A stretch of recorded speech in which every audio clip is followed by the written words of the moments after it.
Saber blade.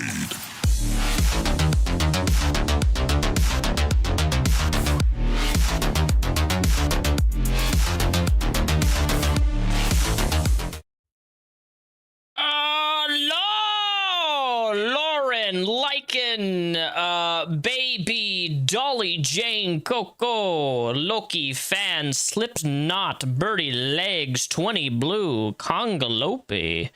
Hello, guys. Welcome to my weekly streams. I was debating whether I should do it today or tomorrow, but I have a busy day tomorrow, even though tomorrow's my day off. I got to go into work and do some things because I'm job prepping for a different job position, and I got to be at work tomorrow. So I was like, I don't want to be at work and socialize with people in the real world and then come home and stream. So I figured let's just do it today.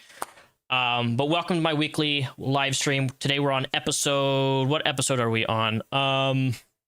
29, 30, I think we're on 29.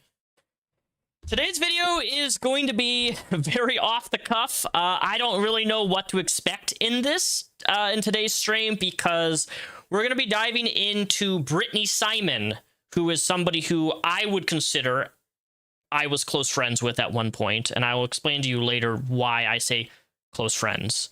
I spent a lot of time with her. I spent the holidays with her. I got into the kink scene because of her.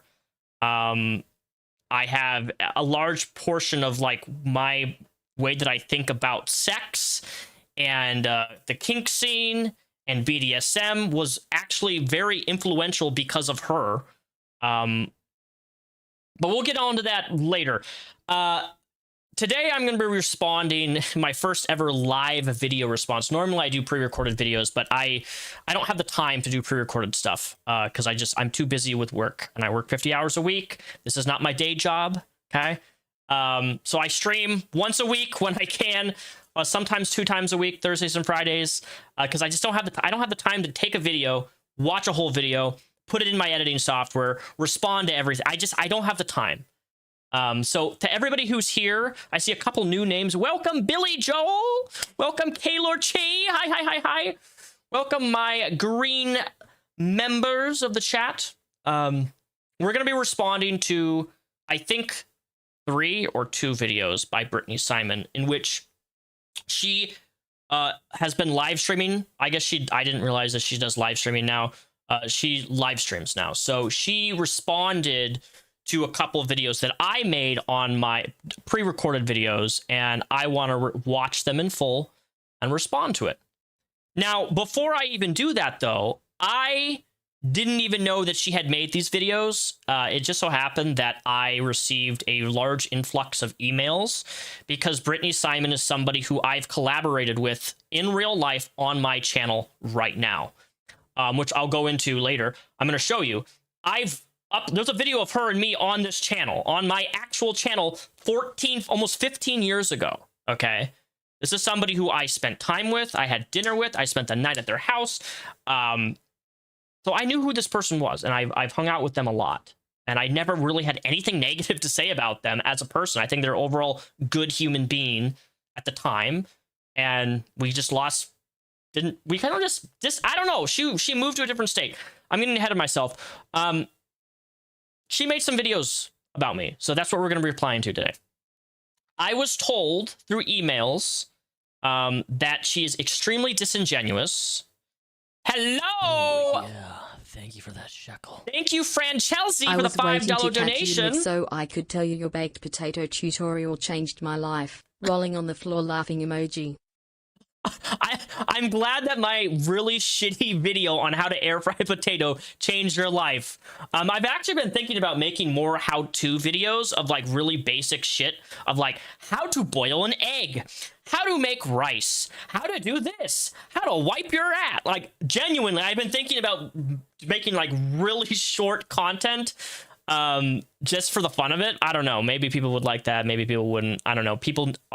This generation, a lot of people don't have life skills, so I think it could be beneficial, and I think it would help somebody at some point, right? Anyway, so getting ahead of myself, what was I saying? So we're going to be responding to Brittany. I didn't know about her videos that she made about me until I was DM'd on Twitter specifically. I got emails about it, but I didn't really care about the emails. People were just saying, like, why aren't you friends anymore? What happened? And it's like, I don't really know what's going on. I don't really give a fuck. It wasn't until I got a DM. Ooh. Welcome to the Rep Squad. For the one gifted sub. Thank you so much. I appreciate that. Also, if you hit the first link down below, you guys are more than welcome to become a member of the channel today. You get special perks for that. And you get to come in my Discord. You get special roles and things like that. God, I'm sorry, my ADHD is just bad. I just forgot what I was saying. Well, let me check my Costco tab. I'm in a wait list right now for Pokemon cards on Costco wholesale, so you guys actually may watch me buy Pokemon cards live. I am order 21,000. I have 21,000 members ahead of me right now on Costco. I don't think when I get in here that I think it's going to be all sold out, but I have another tab open, so I'll let you know if because I got to lock in for 5 minutes because I have 5 minutes to add it to my cart and make a full purchase. I have my wallet here and everything. I'm trying to get some Pokemon cards at retail price. Okay, it's a hard thing these days to get retail Pokemon cards. Which reminds me, you guys remind me, we'll open these today. I got a couple at retail price. I got it in the vending machine. I'm like, okay, well maybe I should just open it for stream. Anyways, God, my brain. I'm sorry. I received a DM on Twitter. Okay. From a sex worker who I'm mutuals with.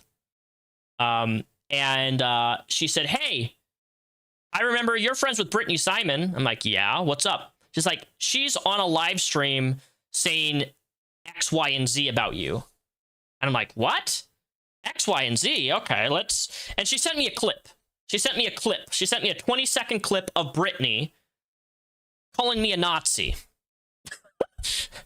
That's all I saw, and I'm like, oh, okay. What? Who? What? Where did this come from? A Nazi? Fuck, man, I haven't been called that since I was like a conservative Christian kid, like a teenager on YouTube. Like, back in the day, I could definitely see when I was like a religious teenager, right? I had some crazy perspectives and beliefs and stuff. I was very, very conservative. I grew up in a conservative household. Like, if you go back when I was 15, 16, okay. Call me whatever you want. It was probably true at the time. But me now? No. So I saw this 20-second, I saw this clip that was sent to me. And immediately, the best way I can describe this is like my heart kind of sank. And thank you for the other gifted sub, Palmo Media. I appreciate that. My heart kind of sank when I saw that clip because this is somebody who I spent a lot of time with.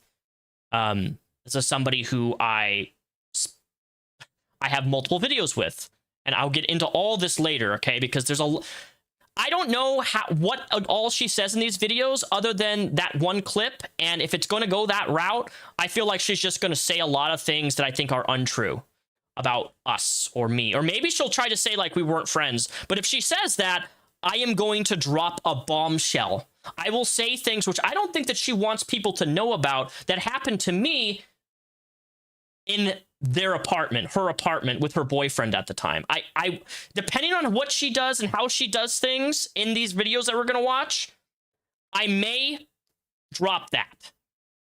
I may not. It just depends. It really depends on how, I don't know, man. I'm reluctant to do this. I don't like doing this because she was a real life friend to me.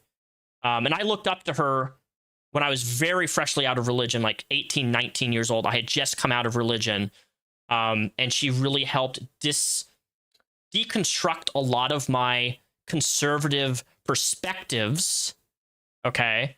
Because when I came out of religion at 18, I held a lot of still conservative beliefs, obviously. When you grow up conservative, right? When you leave that religion, the way that you grow up kind of sticks with you, right? Like, there's just certain things that stick with you. And it was been very, very hard for the first couple years of my life to disassociate what I knew and what I grew up with and completely cut that off of my life. And I have. I've changed a lot. Like, 18-year-old me is not who I am at 32 now.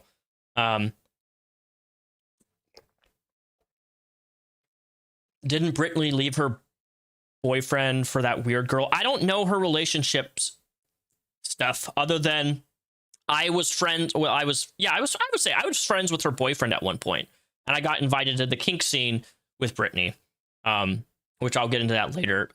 Again, all of what I'm about to say about Brittany is dependent on what she says in her videos. That's what I'm trying to say here. If she just says some really like disgusting shit about me for no reason that's like a lie, I will come with receipts and I will fuck her up. I don't mean that as a threat, Brittany, but like I will drop things that I know for a fact that you don't want out on the internet. Not as a threat, just because like I was involved. I'm not saying that as a threat. I'm like saying that, like, if you try to fuck me over for no reason, I've never done anything to you that I know of. So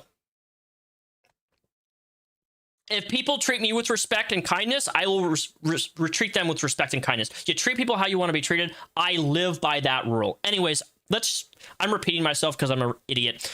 Let's go to her channel, shall we? Well, let me check my Costco thing. Please confirm you want to proceed. Yes. Oh my God, am I actually in? Did you hear that noise? Can I add it to cart? Oh my God, oh my God. Is it? Don't tell me it's... Oh my God, I have to log in. Give me a second.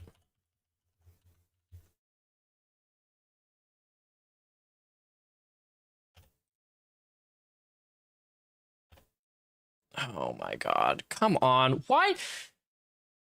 I gotta re-verify my account. I have to log in. Oh my God, come on, come on, come on, come on. I gotta get these Pokemon cards. Costco verification code. Yes, give me the code. Thank you. Come on, come on. Give me my code. Watch me put me back in the list. If that happens, I'm gonna be so mad. Pokemon cards. Come on, come on, come on, come on. Password reset.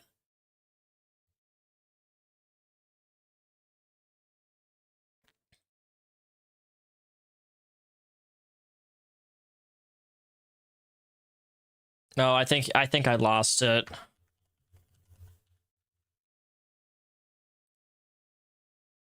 Come on.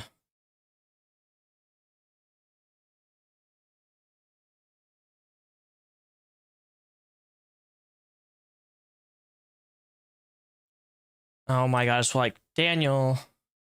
Nope, it's out of stock. Of course it is. Wait. Did I log in the wrong account? I think I did. Oh my God, I'm sorry. 1 second. Dude, I have to get these. If I can get these cards, I am gonna cry. I logged into the wrong account. That's why.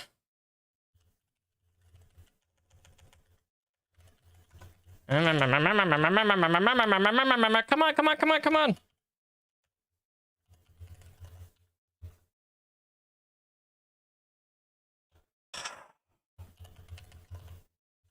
I hate when accounts... Oh, come on. Okay, now I'm logged into the right account. Excuse me. Oh my God, it's like, please renew your membership. Yes, I'll renew my fucking Costco membership. The one time a year I go there.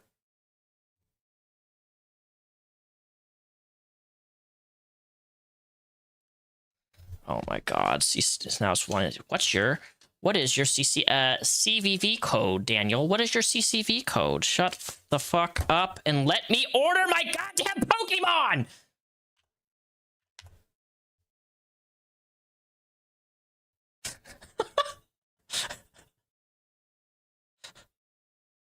The expiration date you've... Oh my God, it's the fucking wrong car.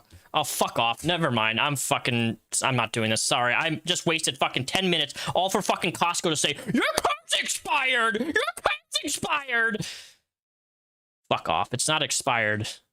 Just, I got a new card because my other credit card was stolen. All right. What was I doing? Let's go to Brittany's channel. Okay. This is her YouTube channel. I gotta find these videos because, again, I don't script this shit. So let's go to the search tab. As you can see, like, this is a lot of, like, these are all live streams, so she makes a lot of stuff. Let's type in Repsion. Let's see what we got here. All right, so we got 3 videos. Let's do... They're all made... So she made 3 videos all in the same month. Which one should I watch first? Let's do Repzion tries to save iDubbbz from his abusive relationship. Ends up being parasocial. Male streamer goes too far. Repzion tries to help iDubbbz. Autistic men excuse their bad behavior. All right, we're going to click this one. Let's see. We got to find where I'm mentioned in this. Suggest that Raja get real payback. Let's see here. Where she mentioned me. Anyways, so I don't like talking about IRL friendships when things end publicly. I don't know if it's, I don't even know the right terminology to say I'm not friends with her anymore. Well, I mean, if she calls me a Nazi, then I think it's accurate to say we're not friends anymore, because I'm not. But like, if somebody's going to say stuff like that about me and not even reach out to me and talk to me or anything, then you've kind of just solidified, you know, what you think. And I'm not going to really try to be friends with somebody who is going to be that pathological liar. And so they feel the need to, because patriarchy has trained them to do this, basically take revenge, seek revenge, romanticize revenge. So when we're having these conversations, we are asking you to deconstruct your desire to seek justice through violence, not in relation to political liberation, but in relation to your own personal offenses. This man offended you. You are not then justified in seeking violent revenge, right? We do not want violent revenge. Now, there's a difference between in the moment self-defense, like where is people who, okay, Repzion. Today is the men really gotta shut the fuck up and focus. Lock in, people. Oh my god. Today, one video after another, girls. One video after another today, I'm telling you.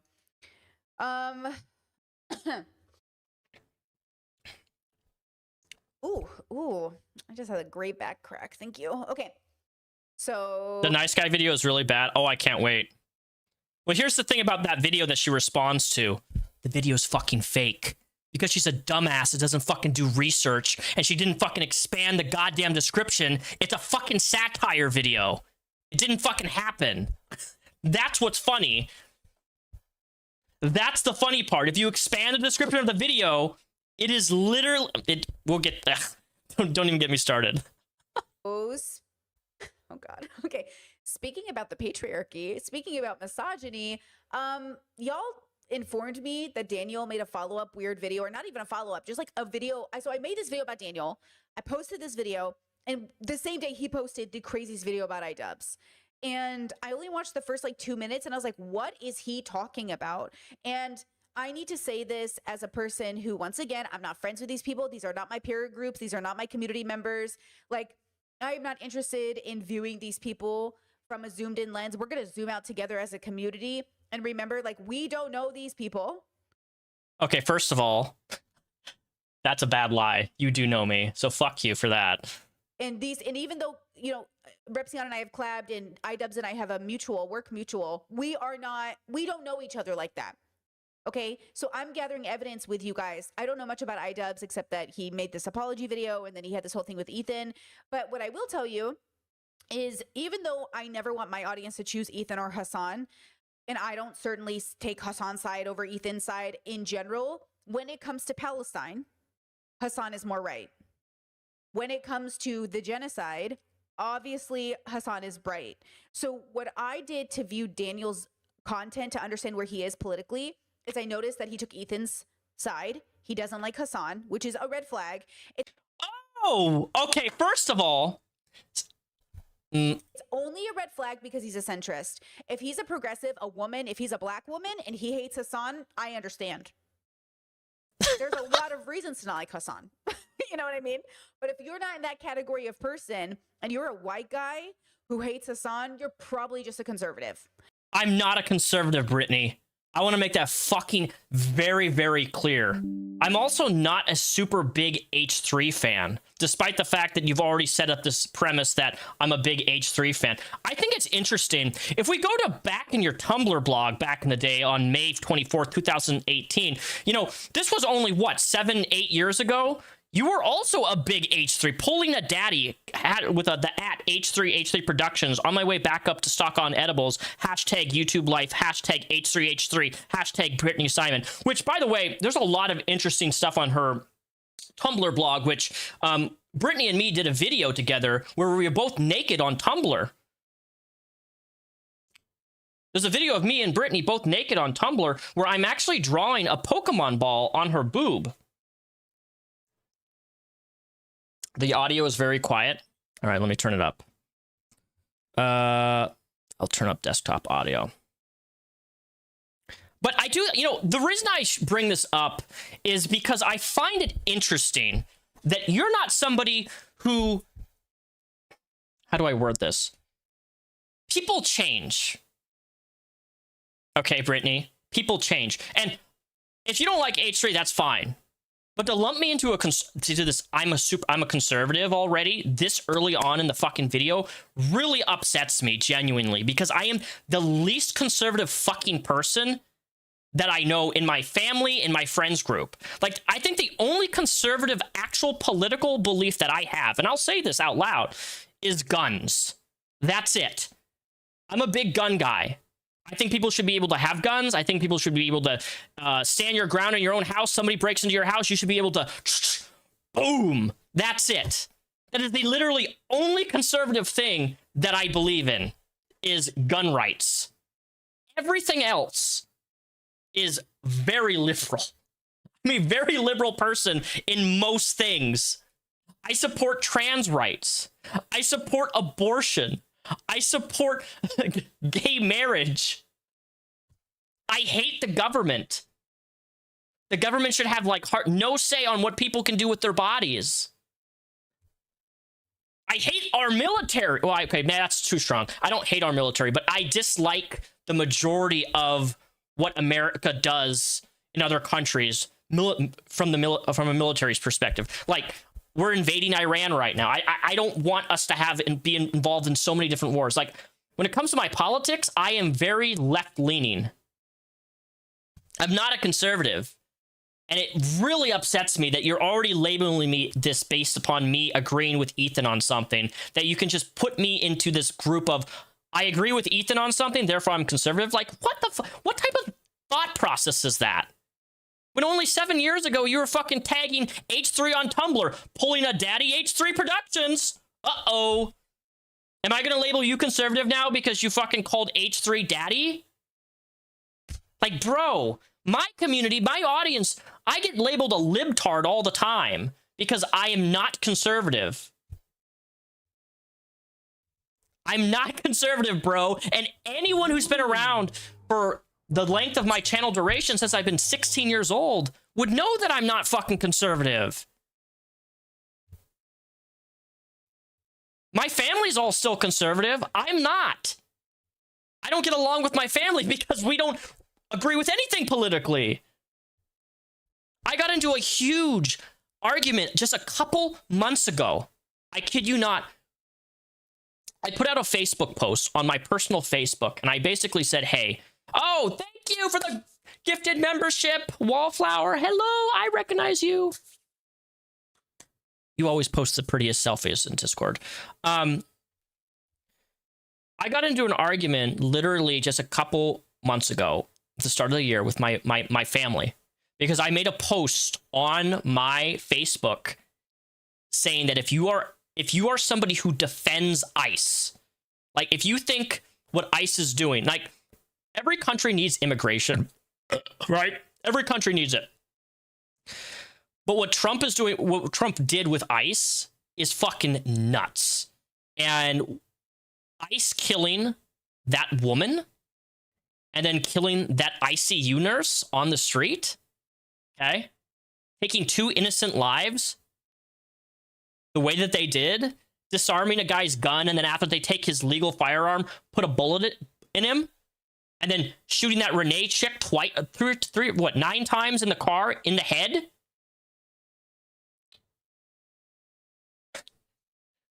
I said on Facebook, hey, if you guys support Renee or that ICU nurse getting shot, unfriend me. I will not be friends with somebody. I will not have a conversation with somebody who justifies the killing of 2 innocent people. That's all I said.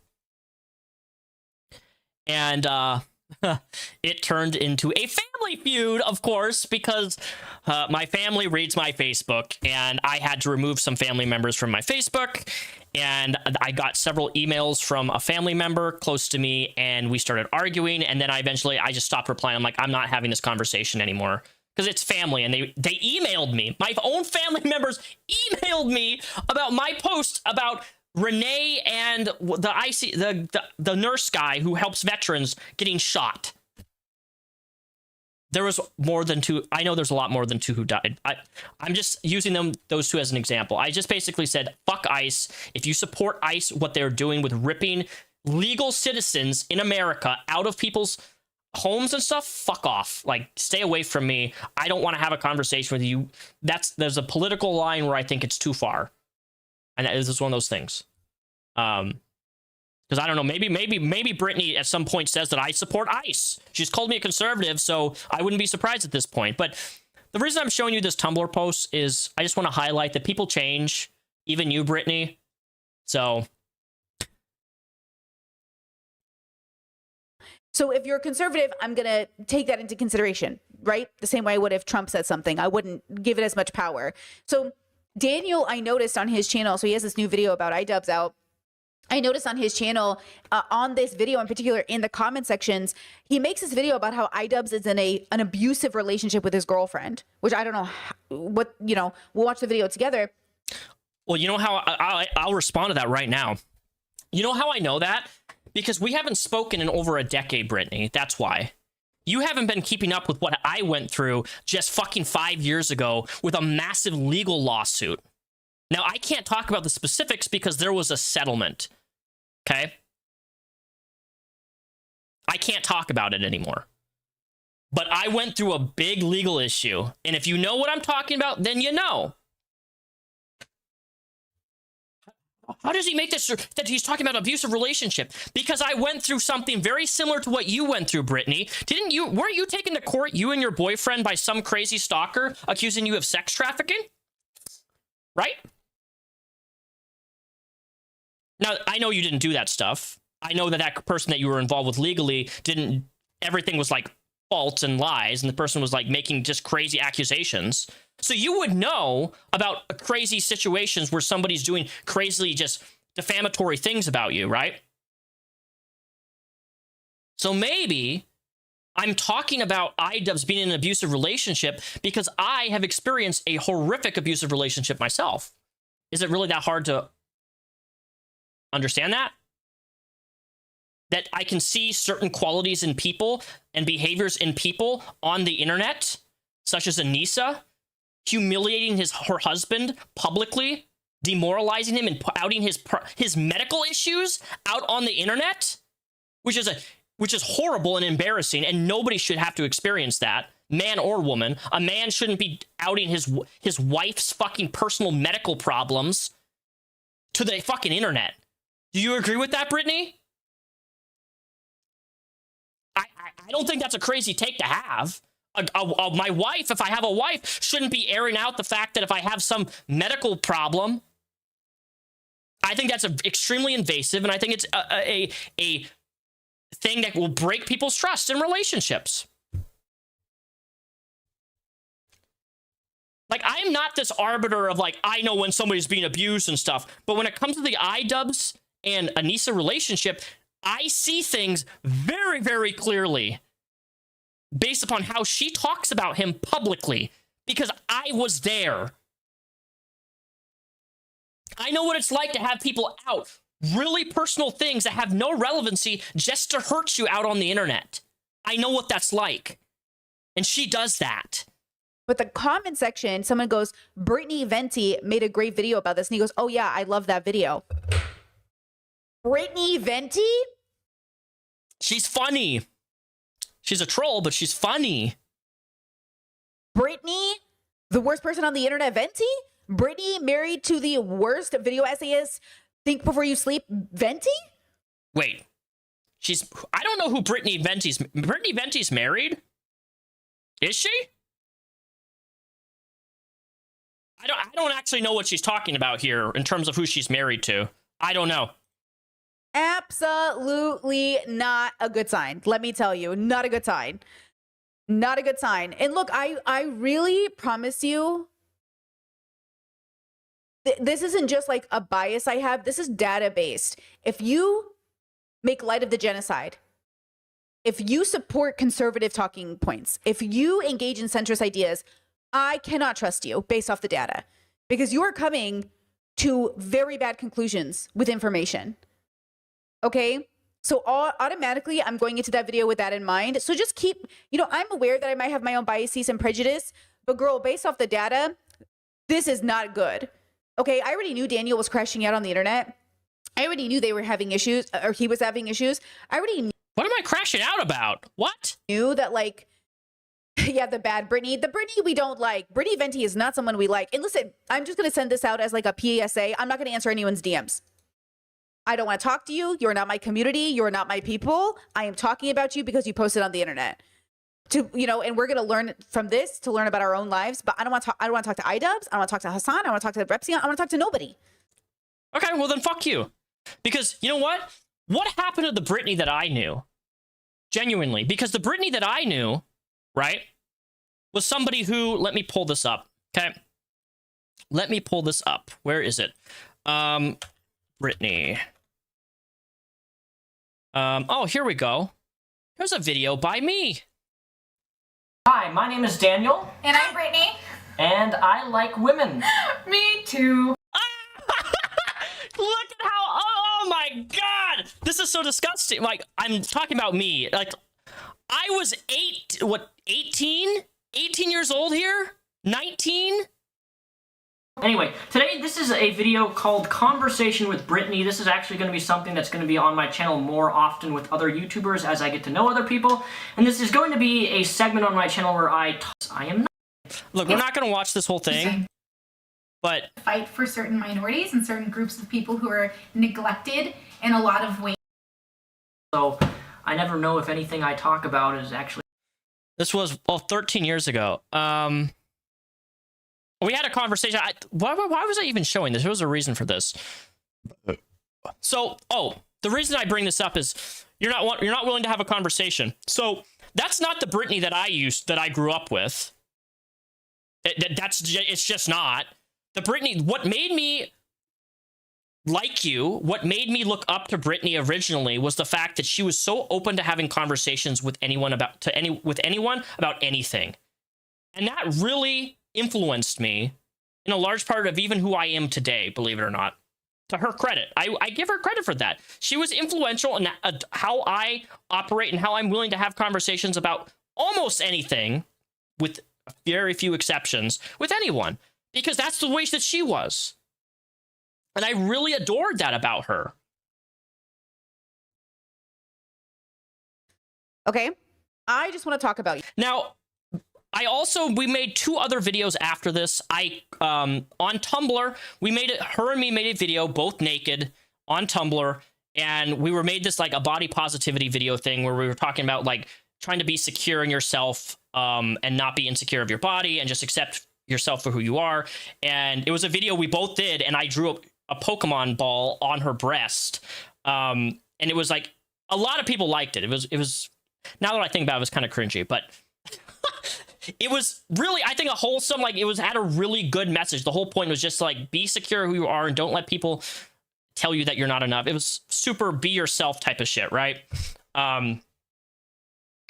This is somebody who I spent the night at their house. This is somebody who I gave Brittany money, and I actually went to my emails just to confirm this. I went to my email and I looked up my payment information, and when Brittany, there was a point around this when we filmed this video where her brother, basically, because Brittany comes from a religious family back. I don't remember if it was Mormonism or Jehovah's Witness, but she came from a religious background. Her brother, something happened with her brother where she had to go to her state where she lives and help her brother get out of a situation because he was in danger. I think it was because he came out as, and this is public knowledge, he came out as gay or bi, I don't remember.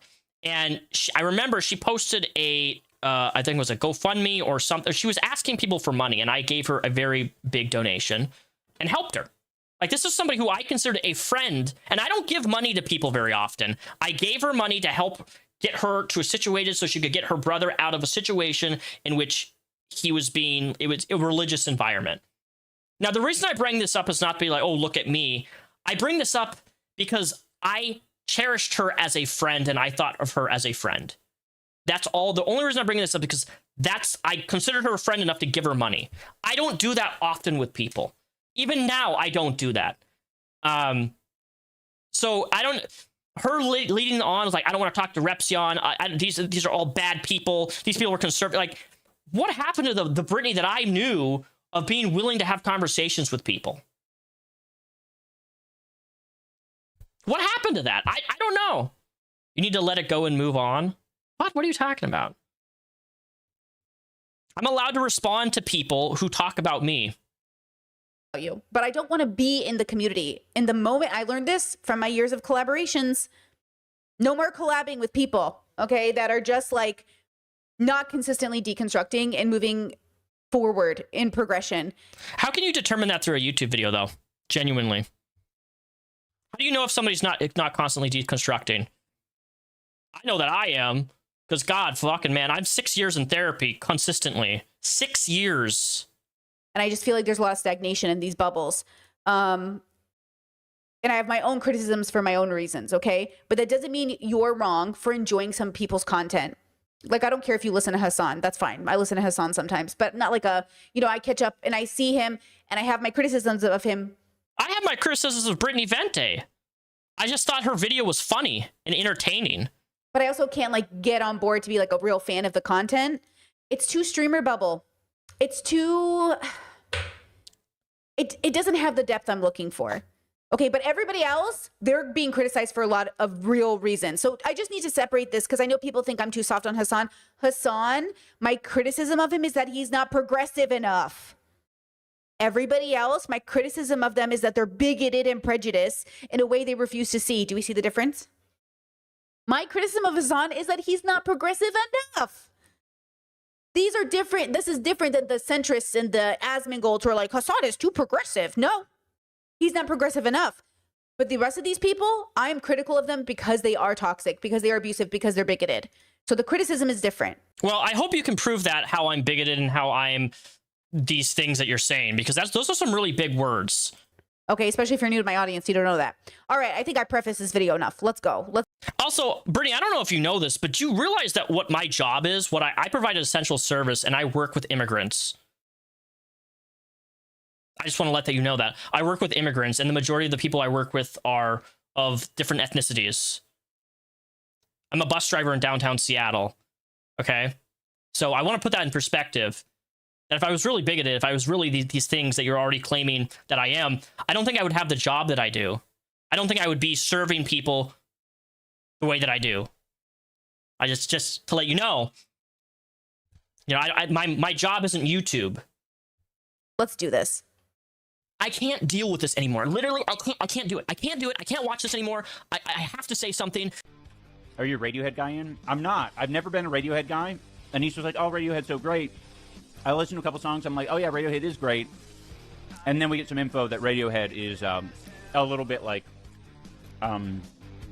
Zionist coded. You know, last week I started praying for you, Ian, iDubbbz, and I'm not even religious anymore because I genuinely want you to see the light, that you are in an abusive relationship cycle here, and that there is nothing that anybody can say, and I know I'm going to make a lot of presumptions and assumptions in this. There's nothing anybody can say that will not convince me that Ian, iDubbbz, is in an abusive relationship, and his wife, Anissa, is a horrible, dreadful, despicable, toxic, destructive leech of a woman who has taken every piece of agency from Ian as a man. She would tell Ian when he was tired. One time we ended sparring, and afterwards everybody's hanging out, and she walks up to Ian and she goes, "You're hungry." Yes. And then so they had to leave because Ian was hungry. I just want to ask him if you've always been shitting your pants.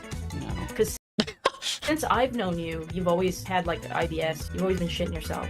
Yeah, well. Yeah, someone said pick 3 words to describe your fashion, and that's like how you can like work on your fashion. So for Ian, for example, I would say trashy or trailer park would be one, untucked or like a bit unorganized and simple. COVID rolls around, I get bored at home, so I make an OnlyFans where I'm showing my meat. Really? And, well, basically, I'm taking a steak and I'm rating a steak. I'm like, see, that's the reaction that you're supposed to have. And I sent it to Ian, and he got mad and called me and like said I was making fun of Anissa, and like I wasn't. You'll never understand what it's like to be an ally. Yeah, it was, he like said stuff like that. I haven't talked to him since. That was like 5 years ago. Over that? Ian is very malleable. He's the friend in high school who did. Okay, I just gotta pause right here. God, that was so much, and we're not even 2 minutes into the video.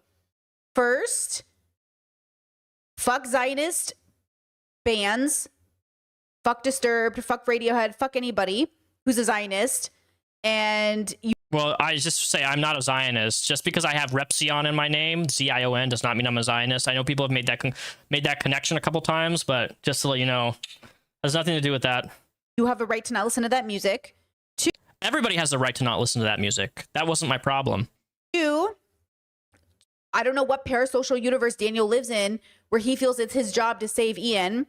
3, I know that Daniel has a history of claiming he dated narcissists, and it gives me Dr. Romani vibes where if your whole shtick is I hate narcissists, maybe you are one. But also, I wouldn't know. I've never dated a narcissist, I think. But I'll tell you this, that Daniel does not have a good track record in his relationships. So this makes me feel a little suspicious. That I will actually agree with you with. I've had, well, my track record is only 2 out of 6. Because out of the 2 out of 6, 2 of them were public. Okay. So in regards to that, you're right. I don't have the best track record of the last 2 relationships I was in. I agree with you there. But I don't have this shtick of everybody's a narcissist. I don't believe that at all. Out of the 6 people that I've dated, I would say only 2 of them were narcissists. So I don't know what narcissistic shtick you're trying to say. Everybody's a narcissist. I don't believe that at all. That he's going after Ian so hard, and the clips he's using to show it so far isn't giving. Because if I think about any relationship, my friends, my family, like the clips he's showing right now doesn't give me enough context. Okay, like it doesn't give me enough context. A chat said if you know 17 narcissists, and might be you. Yeah, it might be you, bros. And then if you want a really good example of somebody who's like everybody's a narcissist, Onision is a fantastic example, dude. He literally labels everyone he interacts with as a narcissist. I don't think most people are narcissists. I think 2 out of 6 people is a pretty good statistic of like not dating 2 bad relationships out of 6, man. And only 2 of them were public, so. I don't know Anissa and iDubbbz. Like, I don't know anything about their relationship, really. I know she's on OnlyFans. I know that he's been supportive. I know the internet came for him. I also know this, that every single person that ever criticizes Ian is a conservative centrist. Well, you're fucking wrong with this conservative centrist shit. Dude, you can't be this fucking retarded. Are you this stupid? Did you just say that? You're that Brittany, what the fuck? Anyone who criticizes Ian is automatically a conservative. Bro, come on. Are you for real? What? I don't know. Where did that go? I think anybody calling, Ethan Klein daddy, maybe he's loves Israel. Maybe. I don't know. Do you understand? Come on. Really? Anyone who criticizes somebody... Dude, this is as juvenile as the time where... Do you guys remember the days where if somebody would literally talk about, like, the Black Lives Matter movement or anything, or any sort of thing that dealt with Black Lives Matter, when that first happened... If you said, like, hey, maybe people shouldn't be breaking into shops using, like, a protest to, like, burglarize and steal and vandalize things, which happens almost in every type of protest, but, like, maybe they shouldn't do that. That's really shitty to do, to break people's businesses and use a activist event to, take advantage of other people. You're racist. You have an opinion on this? You're racist. You have an opinion on this? You're sexist. You have an opinion. Like, this was like, what, 10, 12 years ago, where, like, you simply say something like, I don't agree with this. I think it could have been handled better. And you just get labeled an ist of something, right? Are we really this still, are we going back in time? Are we regressing right now? Because that's what it sounds like to me. Anyone who criticizes Ian is automatically a conservative centrist. What? Like, for somebody who's so like progressive, that's not a very logical thing to say. Putting everybody in a box in a bubble. I fucking hate that type of black and white thinking, dude. So I really don't care what they think. Because unless you're coming from a progressive deconstructed lens, your opinion is going to be biased against sex workers. I just know it. Because even the ones who think they're pro sex work, like Daniel apparently did sex work at some point, I think, and he was talking in his comment sections. Somebody told me he had an OnlyFans. He's like, sex work is so evil and bad, and I had to get out of it. Like, okay, well, then you have a bias. You have what? Brittany, you.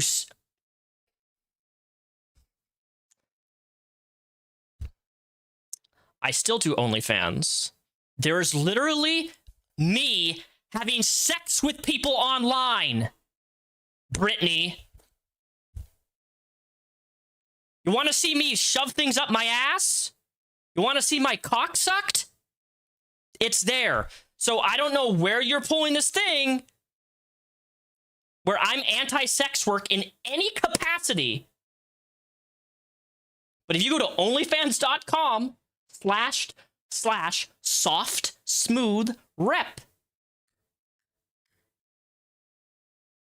Soft smooth rep. That's my OnlyFans. Like, I'm not anti-sex work. I have never been anti-sex work, except when I was a religious kid. I've had an OnlyFans. I've had an OnlyFans for over almost 2019. I think. You have a wounded, traumatized bias. And so, like, again, there's like so much here already. We're wounded, traumatized bias. What the fuck does it even mean? And then what else did he say that we should maybe just talk about? Tectone. He showed a podcast with Tectone on it. Tectone has not only been accused of rape, but his father was kicked out of the military for rape. Yeah, you know what? I actually found that out after I made that. I didn't know who Tectone even was until very, very recently. You're absolutely right. But it just goes to show that not everybody that you work with or collaborate with, you don't know everything about them. After all, you were involved with Destiny for how long? You know what? That's the crazy thing is for years I hadn't heard or seen anything about you after you moved to California, and then out of the fucking clear blue, I get a DM saying, hey, remember Brittany Simon? You guys used to be friends and collaborate. I'm like, yeah, what's up? She's like, she's friends with Destiny now. And I'm like, what? And I remember, I'm like, Brittany Simon is friends with Destiny. The same dude who has been seen on camera grabbing a woman's breasts when she's drunk and doing all this crazy shit and has a crazy past of like tons of allegations against him. She's friends with him, of all people. And him grabbing a drunk girl's tits on like live stream. That's not even that happened. There's video of it. Like, really? Brittany Simon, Destiny Orbiter or Destiny's friend? Like, what? Okay. That was a surprise to me. She's not, now I have to clarify, Brittany and Destiny are not friends anymore, or I mean, they were on live stream together. They've had lots of conversations. So I don't know. My point being is that, like, you don't know everybody, right? I didn't know who Tectone was. I've actually spoken out against Tectone since that point in time. And I'm actually working on an X-Files video on Tectone right now as we speak. But just because he's in a clip or something doesn't just take away from what I'm saying or my opinion. So I don't care what the fuck Tectone and his little friends think. If you're friends with Tectone, if you're on a podcast with Tectone, if you're doing work with Tectone, I've done none of those things, moron. Opinions are officially void. Boop. Boop. Okay. Well, what about Destiny? Can I say that about Destiny too? You work with Destiny. You were part of him. Can I just say your opinions are void? Boop. Boop. Boop. See what I did? Same logic. So that's juvenile way to think, but not helpful. Bitches his friend group when he gets his first girlfriend. No, like, actually, he missed his best friend's wedding for his wife's tattoo appointment. Incredibly negative person. I'm very like doom heavy. Ian keeps me on a leash, okay? And I'm okay with that because I need to be on a leash because I am unhinged. I know that you would fucking cry if I said something to you in real life. I know you would cry. No, I would not, Anissa. I would laugh. How do I know? Because I've done it to one of you fuckers in real life and you have cried. Yeah, I'm an angry bitch. I'm not friends with Tectone. What's her point? I don't know. I'm not. I've never the only thing I've ever said about Tectone is I've only said negative things about him. One time after we were together in Edmonton, you said, I don't want to talk to you, and hung up the phone. And I was like, holy shit, what's going on? Like, I was panicking. So I contacted his mom, and she was like, he needs to know that you are going to like let him exist, that you're not going to like make this a problem, that he has the freedom to like do what he needs to do. So she was like, do not contact him until he contacts you. And for 2 weeks, I managed to not reach out once. It was the hardest thing I had ever done. I literally felt. Okay, pause. So again, I don't know these people, but I think most people are in bad relationships. And I know I've been through a few of my own. I think most people are in bad relationships. That clip does give an indication they're in a bad relationship. But that's not the only clip that I've seen, so I'm going to need some more context. How old are they? What were they going through? Where was the recovery? What happened? See, these are the types of questions. See what she's doing right here. This is the Brittany that I knew. She would always like ask questions and want to get to know more of the whatever is going on. That's what made me draw. That's what I was attracted to her as a friend because of that reason back in the day, years ago, 13, 14 years ago. Right? But I will say that clip alone and that one snippet, yeah, that seems really unhinged or toxic or unhealthy. Boundaries, a lack of boundaries, yes. Right? So, yes. Okay, sure. There's that. Chad said she's not giving narcissistic. She is giving unpleasant though, but who cares? I don't know her. Yeah, sure. I'm getting immature. I'm getting unwise. I'm getting Debbie Downer. I'm getting a lot of like that stuff, but abuse, like is she abusing him? Let's see. Emotionally, mentally, yes. Like I don't think Anissa is like physically like punching him, but from a mental standpoint, yes, mental abuse. Absolutely. Tell Ian when he was tired. One time we ended sparring, and afterwards everybody's hanging out, and she walks up to Ian and she goes, "You're hungry." Yes. And then so they had to leave because Ian was hungry. I have a kinesis. Okay, well maybe that's also a safe word in their relationship. I don't know. This isn't enough context for me, but let's see. You know, maybe that's like a safe word, like, hey, you're hungry. And it's like, okay, we're going to go. Or, you know, we don't know their dynamics, but maybe it was weird. Theology background, nutrition background. So I'm able to kind of like help. She was guiding me the whole time. Yeah. Tell me what to eat, when to eat. I got diagnosed. I mean, maybe our boy's a bottom. Maybe our boy is a bottom. You know what I'm saying? I don't know, though. I'm just putting out ideas because I don't know these people. With ADHD. Well, he said. I mean, here's the thing, though. Since this point, she also Anissa just last week outed out iDubbbz as wanting to get that she wants to peg him in the ass and he doesn't, which I think is also like, why would you say that publicly? Like that conversation needs to be for the bedroom. Like, why would you say that? Like, I want to peg my husband, but he doesn't want a fucking dildo in his ass. Like, bro, come on. You be open as much as you want, but there's a point where, like, I know for a fact that he's just, that is humiliating. Like, why would you say that about your husband publicly on a live stream? After the first session, he knew that. Oh, they're obviously a neurodivergent couple. Like, obviously a neurodivergent couple, right? Obviously. And neurodivergency is not going to look the same to everybody. No, it does not. But, you know, it might require, sometimes I do think people, this is why you shouldn't have your relationship on the internet in some ways. Because, like, I agree with you there. You shouldn't have your relationship on the internet. I've learned that with my last 2 relationships. And that's why, like, I am not public about people that I'm involved with now, ever. And it's not going to ever happen again like that. Like, I'm never going to publicly announce my relationship ever to the internet ever again. I mean, my first 4 relationships were never on the internet. And even when I started my YouTube channel, I had a couple of relationships during that time. They weren't on the internet. Those were some of the best relationships I did have. They were very normal. And I've learned from that. I agree with Brittany on this. Will expose all the bad stuff about your relationship, or no matter how healthy and good it is, people won't accept it. It's like something you should keep private to some extent. Like, I really do think if your relationship is healthy, it should be off the internet. I think the dilemma is when you're 2 content creators who are dating, then it becomes difficult. You know what I mean? I agree with her. It just becomes hard. But you had ADHD, but after the second session, he really knew. He really knew. Yeah. Said that, like, her mom only had 2 expectations for her to marry someone that was rich and also to be of her religion, right? And so she said that Anissa goes, well, yeah, Anissa's Arab, she's Muslim. I mean, I didn't get someone that was of my religion, but at least I got one part of it right. He's rich. It's not Ian anymore. I don't know what this version of who you are is, and let me clarify. I support progression. I support growth. If people want to condemn their old videos, I have old videos that I'm not proud of that's still on my channel. That's fine. People grow. People grow past things, right?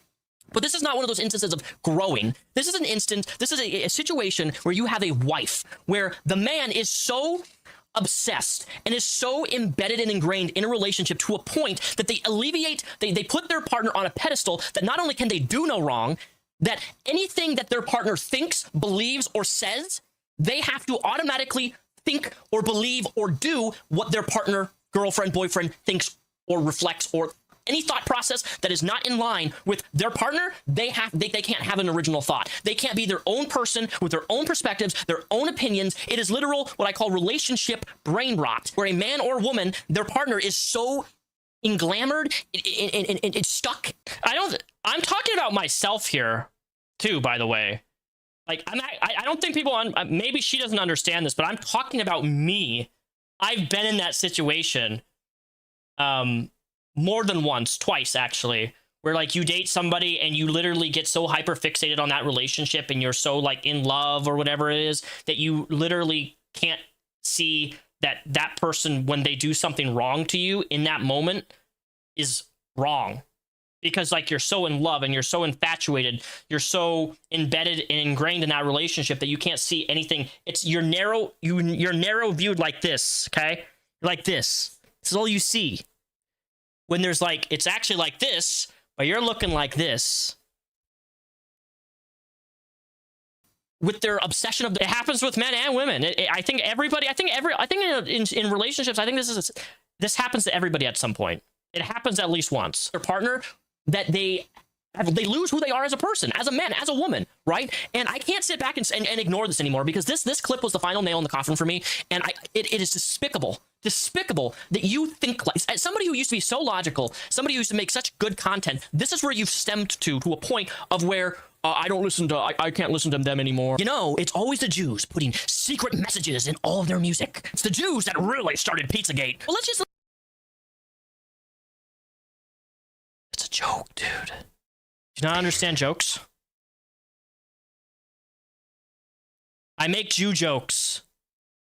Is that not acceptable? Is that bad for me to do, to make a Jew joke? Am I anti-Semitic if I make a Jew joke?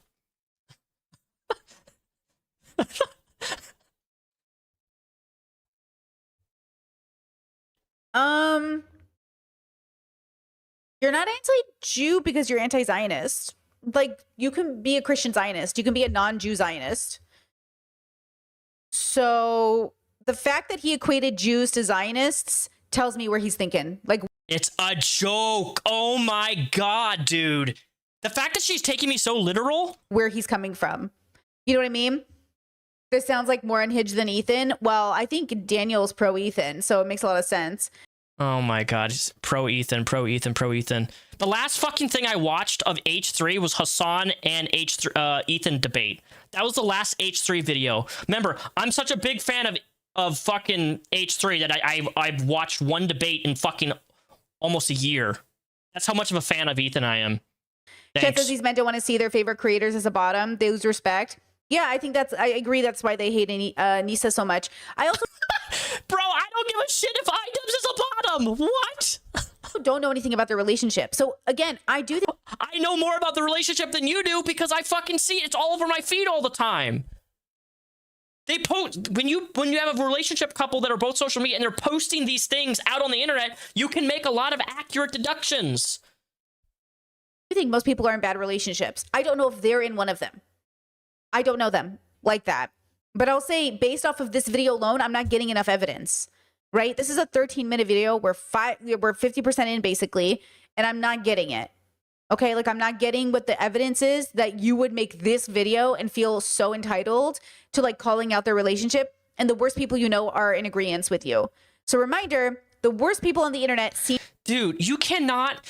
Just because some terrible person... Oh my God, dude. Just because a bad person agrees with somebody else doesn't make me, what I have to say, any less valuable. How does somebody think like that? Seem to hate iDubbbz and Anissa, and I just, like, I can't trust any of those people's opinions, right? But the worst part of this video so far is him equating Jews to Zionists, because that just tells me where he is. He doesn't understand why we wouldn't listen to Zionist bands.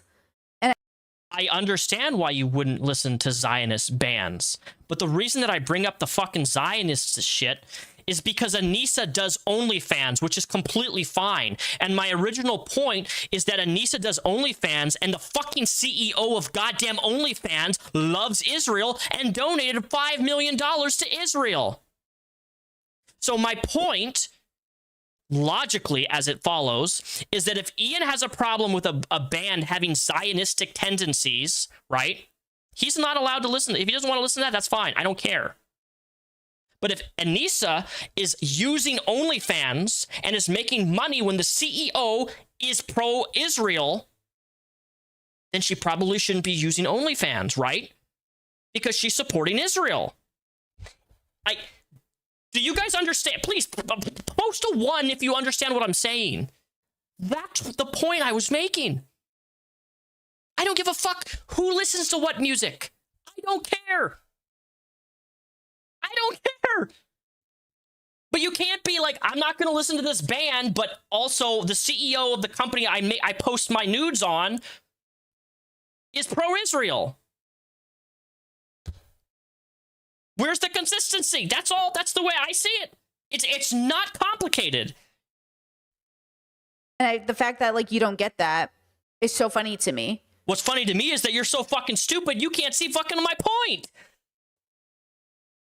What are you gonna do? Let's just think about what you just said, all right? Anissa let you know that Radiohead is part of the Zionist movement. Like, it's like you start using this word like you've never used it in your whole goddamn life. But now all of a sudden, in the last 6 months, you're a Zionist expert. You know, I've been accused of being a Zionist because my name is Repsion, because it has Zion in it. Like, how stupid can people be? But the point being here, right, is that did you know? Yeah. Great question, Discord. Which good content from Ian is he talking about? Is he talking about all the times he loved to say the N-word? Was that the reference? No. I didn't. All I know about iDubbbz is he's the N-word guy, which by the way, rip to your reputation. Like, thank you, Discord. Which part of Ian's old content was, quote, the good content? I don't know, when he was fucking feeding squirrels with Ethan Klein and they were out in the desert, the content cop shit. Because literally before Anissa came into his life, was he not the N-word guy? It's like when people call me the Onision guy. You know what I mean? Like, what is happening here? Chet says, is the Discord members only? Thank you for asking. 18 plus through Patreon supports the content. We do events every Sunday on the Discord. And please come join us. There's a live stream chat there that I read from.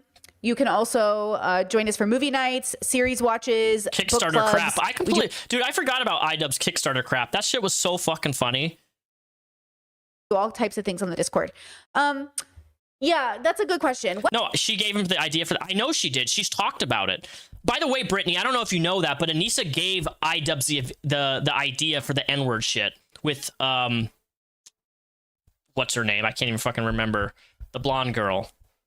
Anissa gave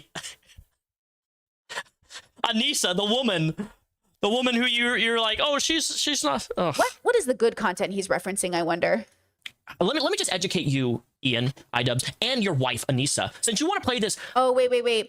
Chad says Ian was making that content. Repsion was making anti-SGW content. So, like, okay, I knew Daniel like a decade ago. Okay, so we didn't, and I remember deviating during Gamergate. I don't remember his position on Gamergate, but once the men on the internet, because I grew up conservative, so then I was conservative, then I was independent, liberal, progressive. Once Gamergate came out with Anita Sarkeesian, I began calling myself like a feminist. I moved towards progression and progressive politics, and that was it. That was the deviation. Any dude at the time who basically was anti-Anita Sarkeesian, I looked at with a raised eyebrow. Well, I will absolutely say I was very anti-Anita Sarkeesian, and I still am, primarily because of the fact that she has completely took away characters that are strong, badass, independent, badass women. In fact, this is what this arm piece is. I don't know if this woman right here, this was my girl crush. Nintendo wants to make her a lesbian. I don't care if she is or isn't. But Samus is a badass. Okay? She is a badass. But no, Arnita Sarkeesian has to have a problem with every single woman in video games. Like, there's literally, you can't, that's one of the problems I had with her. You could not appease Anita Sarkeesian with anything. No matter how a woman was represented in video games, comics, it was always a problem. It was always sexist. And it just wasn't the case. Even women who drew female characters, she fucking dissed on. Like, like, every form of a woman in media was just wrong. There was no, this is a good way to trope in a game or a movie or a comic. It was always a problem. And that's what I had with Anita. She was fucking extremist when it came to women in media. There was no getting around, like, making her happy. I have a whole series on Anita Sarkeesian deconstructing her arguments against characters such as Samus here on my arm. So was he anti-Anita or pro-Anita? I'm assuming by your guys' chat, you're saying he was anti-Anita Sarkeesian. And where's Anita now? She never, she got her $100,000 and she never finished her GoFundMe series or Kickstarter series of her show that she was promising people. Because the way people handled all of that was ridiculous. Like, the way the men came for her, discredited her, that just, it was insane. It was crazy. He made a lot of anti-Anita videos. Okay, yeah, that makes a lot of sense. Yeah, well, he hasn't grown. Doesn't it still feel like it's Gamergate in his head? You know? Chat says, Brittany, were you in the audience for that Gamergate video, right? I don't know. I don't know how you can sit there and say that I have not grown as a person when everything I've ever believed has been completely eradicated from my thinking.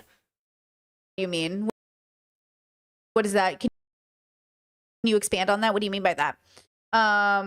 In the audience for that Gamergate video, right? You mean like Anita's videos? I thought they were really taking interesting. chat's word as fact. It seems You that know, way. and Like, somebody says something in chat, she just fucking agrees with it. It's like, bro. Still in contact with the. You know what's crazy?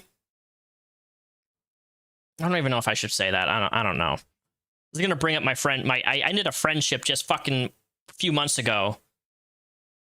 But I don't even know if the context is really worth it. A lot of these centrist views. But like, if you had talked to me 10 years ago compared to where I am now. Now, you know what? I will bring it up. I'm just going to make this really short. I ended a friendship a couple months ago because this friend I have had, IRL friend,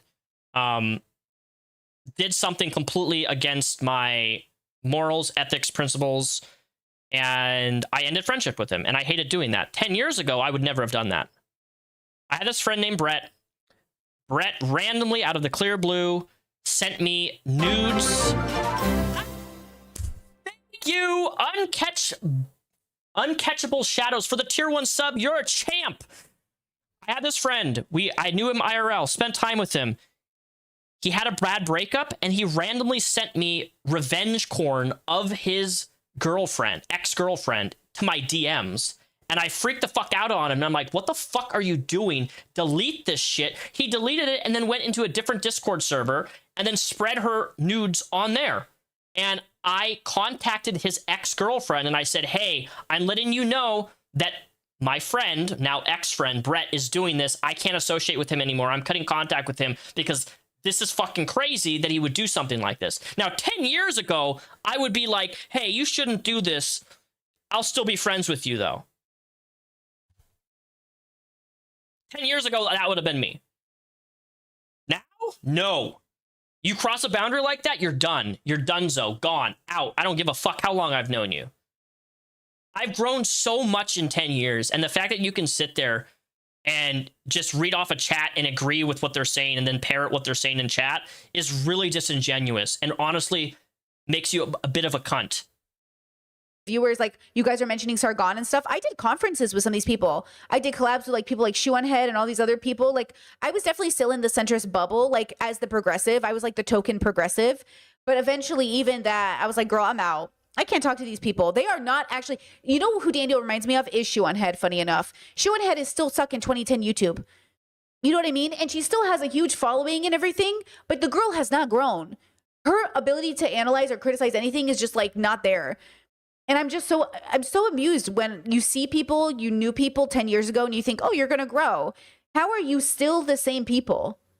How are you literally still in the same? You're the only person, literally the only person who says that, Brittany. Even people who don't like me have pointed out that I'm not the same person I used to be. Like, I don't know how you have not been able to see this, and you're just so blind. Same position in life, bro. Virtual signaling bullshit that I'm sick and tired of you spewing out of your fucking toxic mouth, right? OnlyFans creator pledged $11 million to Israel, pro-Israel, right?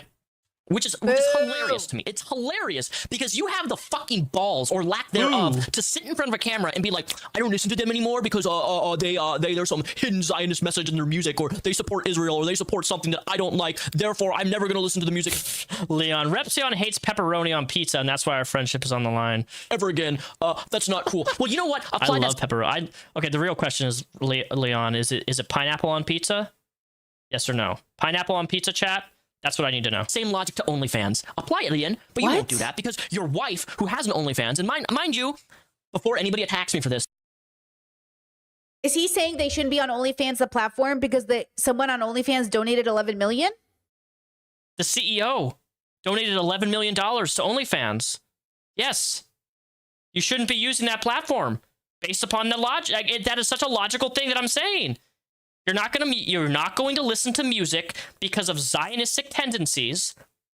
Then you shouldn't be using OnlyFans because they support Israel and gave them $11 million. What? I have an OF myself, so shut the fuck up. Don't even attempt to go there and say that I'm trying to shame somebody for doing sex. You can be a sex worker and shame people for being a sex worker. It's called internalized sex work phobia. I don't know what to call it. I am not. But, oh my God, dude. Look, did you just see how she completely ignored what I said? He acts like internalized misogyny doesn't work or internalized homophobia doesn't work. Like, you can be a sex worker who doesn't like sex work. But I like sex work. What's the point? What is your point? Chet says no because the creator donated 11 million. Yeah, but who cares? Is he saying because a creator donated 11 million? The CEO, the creator of OnlyFans. The creator of OnlyFans. Who cares? What do you mean, who cares? You don't care that they fucking donated $11 million to fucking Israel? I thought she's pro-Palestine. I thought she's Mr. Pro-Palestine, which is fine. I'm pro-Palestine too. Oh, I'm anti-genocide, but like, you don't think that's a problem?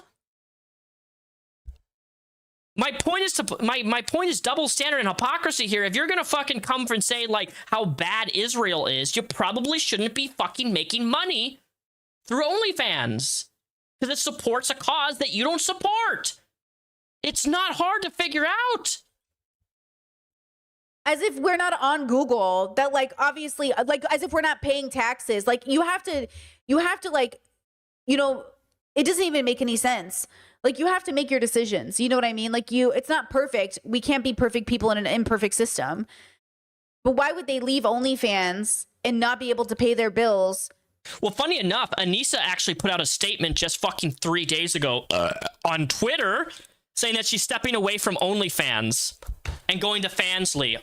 I wonder why. Because the platform itself. So to him, it's the same as the band. It's like not even analogous. It's not even the same. Sexy work online. You know what I mean? Dude, she can't be this fucking dumb. You're just one of Hassan's horrors. Destiny made you and Hassan. Yeah, sure. Go support your pedophile king, bros. Go support your pedophile king, bros.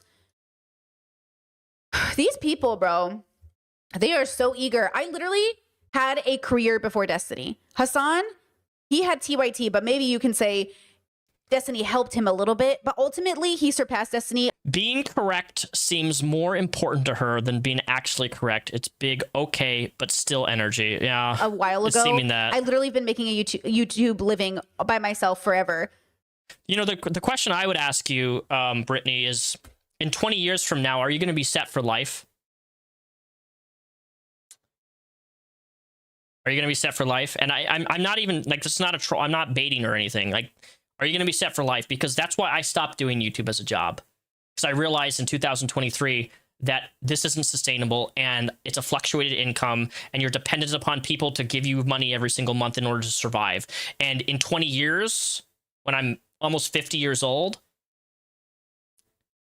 I don't want to be to be dependent on YouTube to get by, because it's not sustainable. And if it's sustainable for you, that's good, but it's not always going to be. My dad made that very clear. He's like, Daniel, you really need to rethink your life in regards to your career. And like, YouTube's going to fade out. YouTube's going to change. It's going to adapt. You need to constantly adapt, and you constantly need to change. Destiny is everyone's biggest regret on YouTube. Every single person I know who's ever had the unfortunate like situation of collabing with him, that is like the bane of their existence. That is literally their biggest regret. Imagine being the guy on the internet that people are so ashamed they collabed with. They keep him out of stories when they tell it because they can't believe they fell for the shtick. Ridiculous. Also calling me a whore. It's like Ethan telling these women, telling Taylor Lorenz, Hassan will never fuck you. The misogyny is so crazy. The misogyny is so crazy. Chat says Repsion should collab with Destiny. You know what's so funny? As Repsion goes, Onisan's a horrible person, which he is. Destiny's a horrible person, which he is. All these guys are such horrible people. Put yourself on the list, Daniel. Put yourself on the list. No, I won't. You know why I won't put on the list? Because my career and what I'm doing is designed to help people, and it's one of the most rewarding jobs. I'm not a bad person, and no matter how much you try to tell yourself that I'm a bad person, I'm not. I don't have any fucking crazy sexual allegations against me. I've never raped anybody. I've never sexually abused anybody. I've never... Everything out there on the internet is out there of me. You can go through my dirt list. I don't have anything. I've had one person in 16 years on the internet accuse me of something, and they admitted to lying about it, so there's nothing. I put myself on the list. I don't know. I haven't moved minors into the house. I've never moved a minor into my house. I've never tried to groom someone. I've never attempted to grab people while they're drunk on live camera like Destiny. You know, I haven't sent out revenge corn of other people to other people like Destiny. I don't know, man. If you want to put me on the list, Brittany, go for it. But I need you to start listing off some things that have some credibility or I need some evidence that I deserve to be on the list, okay? Because I'll listen to what you have to say. But you're going to have a hard time putting me on the list with people like Onision and Destiny, because I'm a nobody these days. My job is centered around helping people, and it's been the best thing for my life, and I love doing it. Mr. basically pursue quasi-stalk lady in food court / sit behind her to eavesdrop / trying to get in on a conversation and ignore her. We just covered this video yesterday. Which we're going to get into that, but funny enough, Brittany, you're too stupid to realize that video was satire, but you didn't even look at the description of the video, so how would you know? And like, he's sitting here acting like, what are you doing, sir? This is crazy. This is just a weird video. I have one too. I've had one since 2019. I'm not shaming anybody for doing that. I'm bringing it up because realistically, logically, if what you're saying here is that you're not going to listen to this ban because of some Zionistic or whatever. He doesn't even get that part. Like, the fact that he doesn't get it is so weird. Wait, Chad says not so weird. Doubling down, supporting Destiny, platforming tech tone is pretty gross. Yeah, but what is she doing now? Does anyone have an update?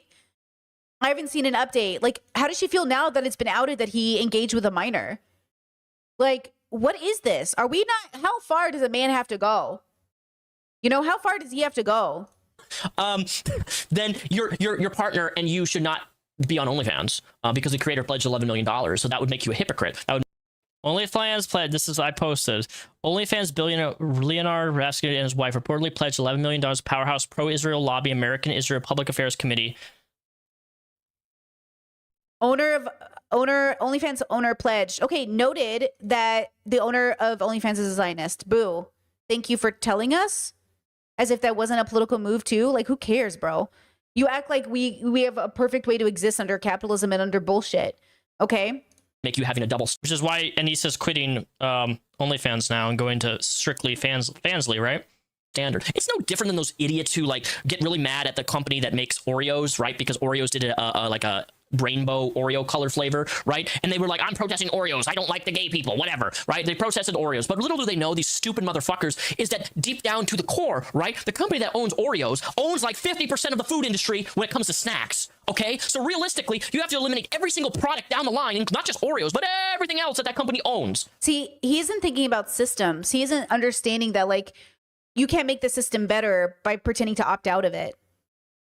You have to engage with the system to some degree and opt out of other parts of it. We have to pick and choose our battles. He's acting like it's his job to decide who should pick and choose their battles. And I'm saying, no, you as an individual get to pick and choose how you show up in the world. I don't shop at Amazon. I'm not telling you not to shop at Amazon, right? Because I know that Amazon is a symptom of the problem. But at the same time, it allows me to like mitigate harm by not shopping at Amazon. But I'm not going to make that prescription to people, okay? But the point is that Daniel doesn't get it because, like, it isn't logical. He's saying, oh, he's trying to appeal to logic, but it's not logical. So realistically, you're an idiot. You're stupid. You're dumb. I'm making the point that it's about consistency. And it is logical what I'm saying. Absolutely. But I also understand what she's saying. You have to opt into the system at some point. I get that. I don't mind opting into the system, but guess what? Your iPhone supports child slavery, okay? I have an iPhone. My point is people who bring up these issues and try to take the moral high ground while they're also in the system, it's like an endless loop of you're contributing it to it too. That's all. So you really shouldn't be as vocal about an issue if you're also contributing to something that you're speaking out against. You're in an abusive, toxic relationship that you, at this point, still can't see because you're drowning. You're drowning. You're drowning in this woman's... I cannot tell if he literally is being performative. This performative dipshit. That's why I don't do pre-recorded videos anymore. I barely upload pre-recorded videos. It's boring. I don't like it. That's why I like doing live streams. Like, I know some of you were saying... I also kind of like the fact that she can't figure out if I'm being performative or not. Because I'm doing a good job. He's manic. I'm not a therapist, bro. I can't tell if somebody's manic, but I can say this, that he's overperforming. At least he's not minding his own business. He's definitely being inappropriate. Like this is just a... It's not inappropriate if the people are posting the shit on the internet, bro. God. Weird video. Chat says he's sped up. Yeah, he's at 1.2. I watch everything on stream at 1.2. Whatever she produces, I don't know. Toxic fumes. I mean, this woman doesn't respect you at all, Ian. Do you not understand that? You are literally laughed and ridiculed so much on the internet. You went from being somebody who was well respected to literally... Yeah, but he was only well respected by Nazis. The only people that respected iDubbbz before were Nazis. What are we talking about? Is Daniel a Nazi? Is he a white supremacist?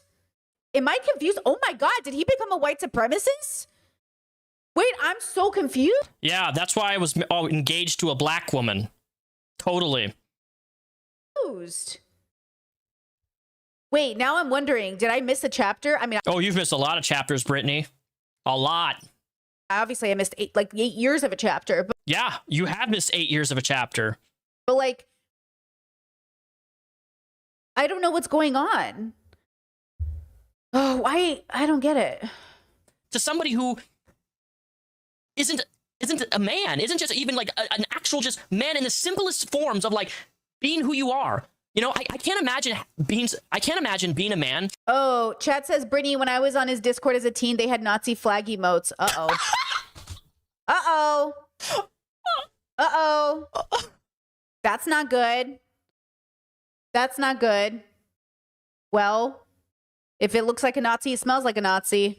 Oh my God, that's funny. Oh my God, that is hilarious. All right, first of all, emotes. I don't know if you guys know how emotes work on Discord, but if people are part of other Discords, emotes are interchangeable. Therefore, you can put emotes on, if you're like all the channels, all Discord servers that you're on have emotes crossover. So if you're part of some bad server with a Nazi emotes, you can actually post that in other servers. However, in what, 2006? When did Discord start? 2016, 2017? In the early days of my Discord server, not the one I have now, but the early days, the early days, I had a Discord server with no rules. It was just me, and there was no rules, which I realized was a bad idea. Because what happens when you have no rules and you have no moderation is people go ape shit. And I find this funny. Brittany and probably others won't, but people would come into my Discord and they would do emote wars and they would spam the Nazi symbol along with the Jewish flag. Okay? I'm dead ass. This was a thing that happened. You would go into my Discord and you would see the chat and people would be just spamming nonstop the Jewish flag, the Jewish...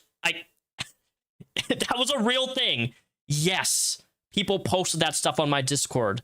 And yes, I got rid of that Discord. And I put rules and moderations. And that was that. Do I regret it? It was funny. But yes, I do. I wish I had not had a server where I had no rules, because that does... every once in a great while, people bring that up. It's like, you had a Discord server and people would post the Nazi symbol. It's like, well, they would also post the Jewish symbol too. So, like, pick your battles here. People are spamming both of them. Like, you got to treat both equally in terms of...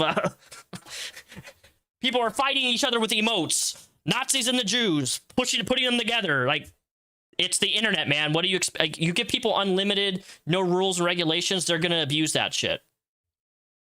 And just because somebody posted that shit doesn't mean that I support Israel and doesn't mean that I support fucking Nazis.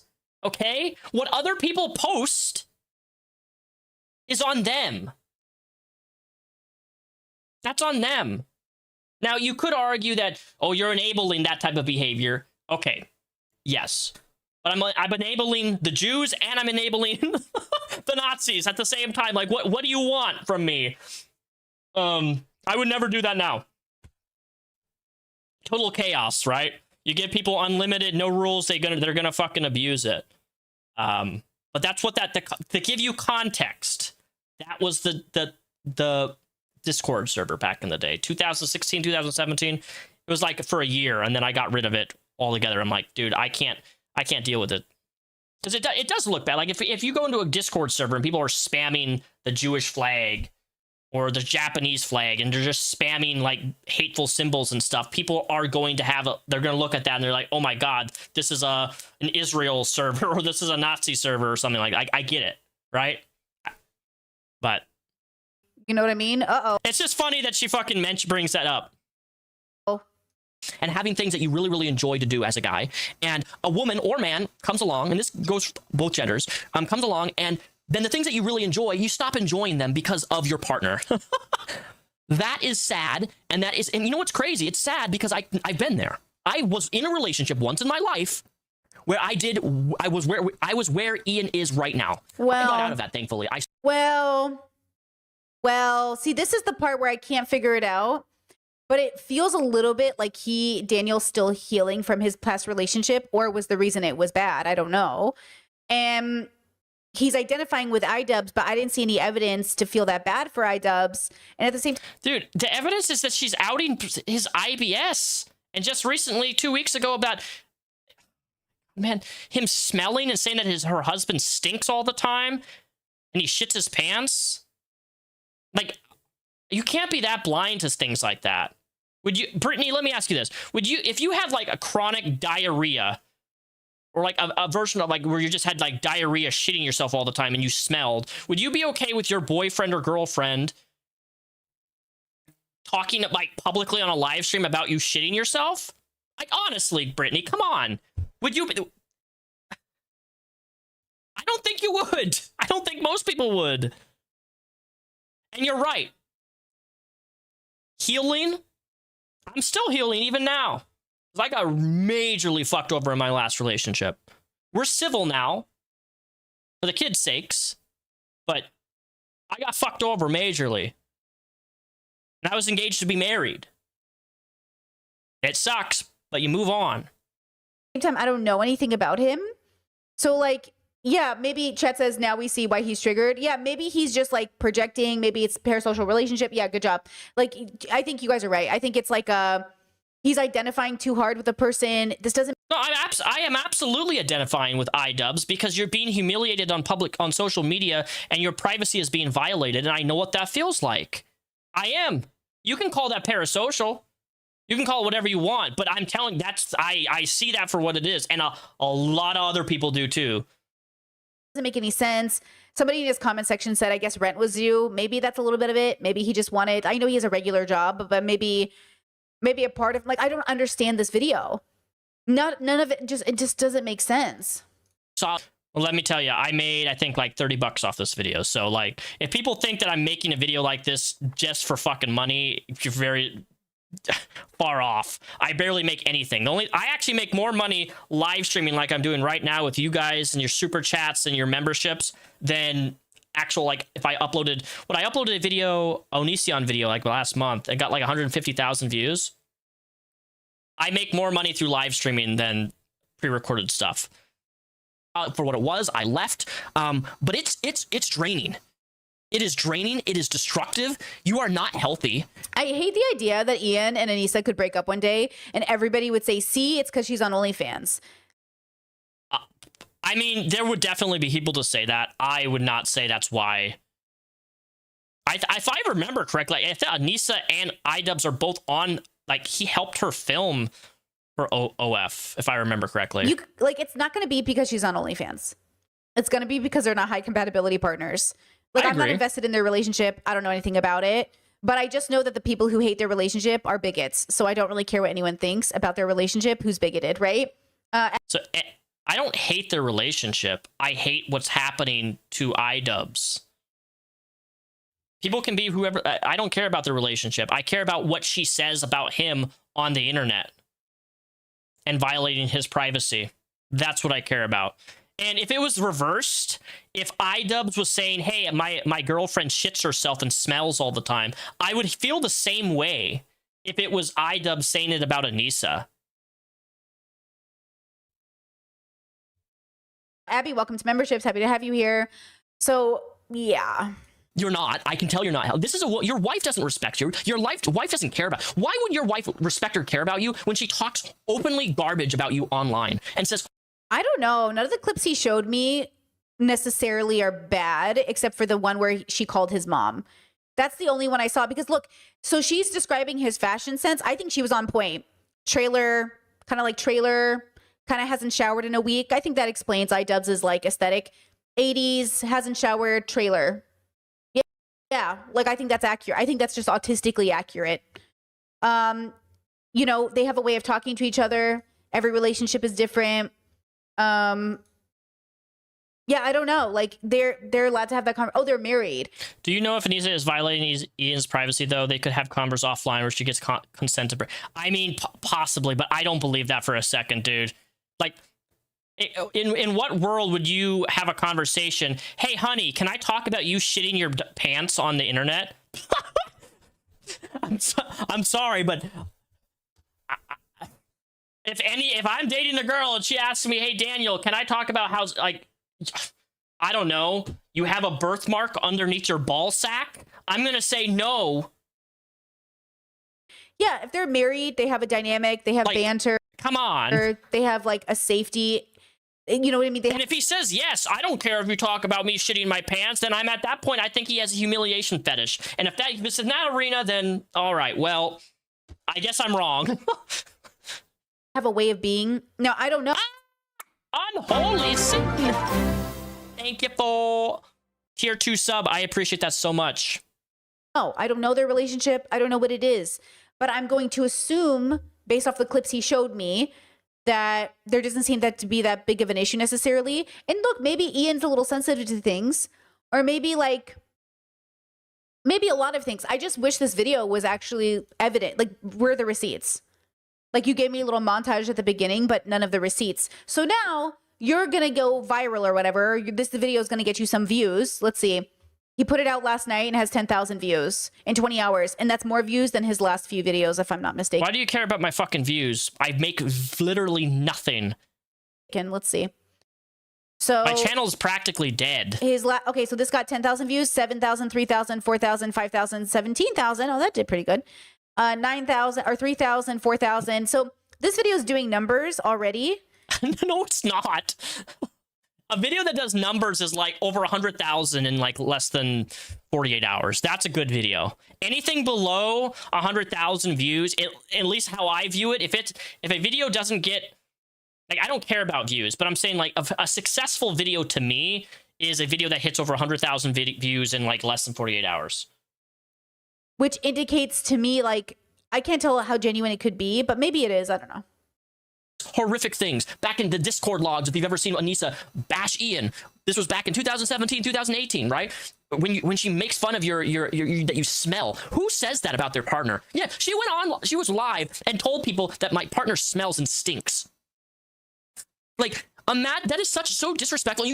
Yes, Congo on gone. I am absolutely keeping this up. I do not remove my videos unless there's an issue, but I haven't had to do that in what, 29 Just sit episodes. there and you so take it. Like, you don't want to use those words. You take it like a sure. Like, if she's abusing him, she's abusing him, right? But I wish he would have shown me those logs because I don't have the context for this. I don't know. Those logs are there. I didn't have them on.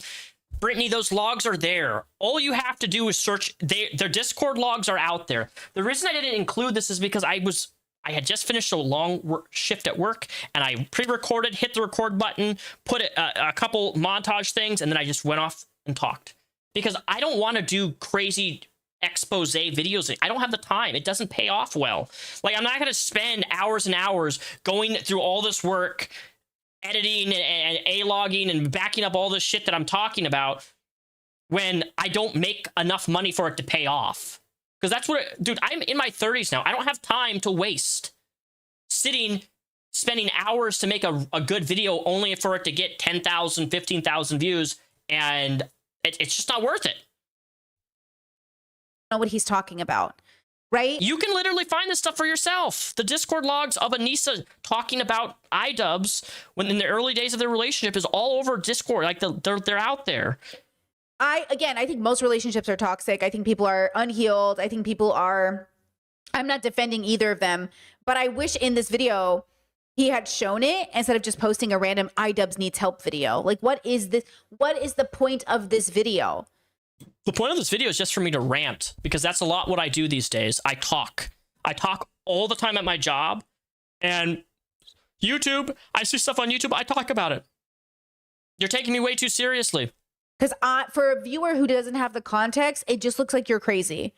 Like you're weirdly stalkerish on Hinge or Parasocial. Like, I don't know what you are talking about. Like a lost puppy that doesn't know how to do anything. It doesn't know how to eat. It doesn't know how to go outside and go to the bathroom. It has to be coddled with a leash. You are literally... This is you on the ground, okay? She's walking around like this, and you're on the ground like a dog, slurping every goddamn piece of dirt that falls on the ground from her dirty feet. That's you, Ian. And I can't do it anymore. I can't not make a video and vocalize this. And just imagine Ian is watching this video, though. How is this? I don't get it. Ian wouldn't watch this video because he doesn't watch shit like this. I'm a nobody. Chet says, Brittany, you don't understand. He's being abused because she said he was stinky one time. Oh. Yeah. Yeah, I don't know. I don't know what this is, what's happening here.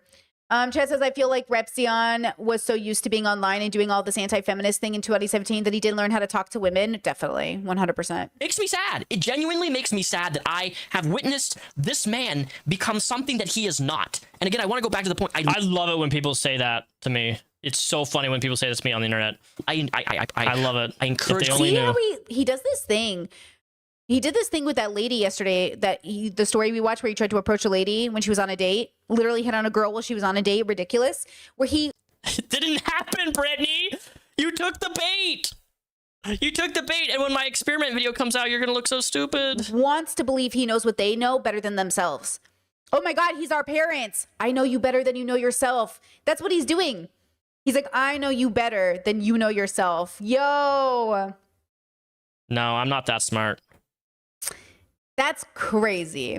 Growth and change and people develop. Don't you know me better than I know myself? Right?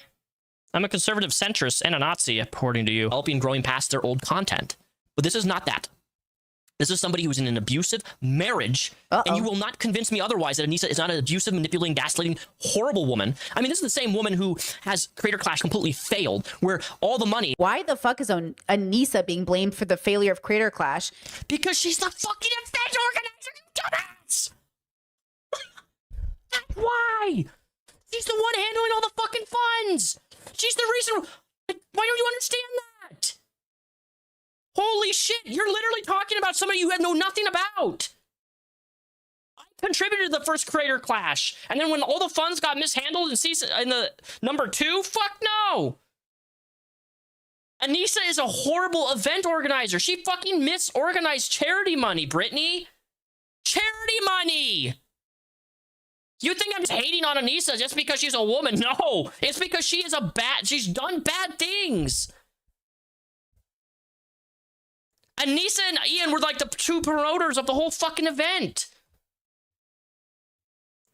And not the fact that Ethan and his community harassed everyone in that direction because Ian put out his video. Not that there's like anyone particularly to blame, but I feel like Ethan... That has nothing to do with Creator Clash. ...and did more damage to Creator Clash than Anissa. Dude, this is making me sad. How can Brittany say not... Like... She's so uneducated when it comes to these people. Like, she's talking about me from an uneducated perspective. She hasn't talked to me in years. She's like, I don't know Anissa and I don't know Ian, yet you're fucking commentating on people who you don't know anything about. You're inserting yourself, and it's fine, you can do this. You're inserting yourself in a subject that you clearly do not know anything about. And speaking out of your ass. Like, what do you want me to, like, spoon feed you everything? All this charity money didn't even get used for the charity that they promised people were going to. This is not a businesswoman. This is a leech, unprofessional businesswoman. This is a woman who doesn't know anything about anything and has only used Ian strictly. Yo, does he know them personally? Yes, I did.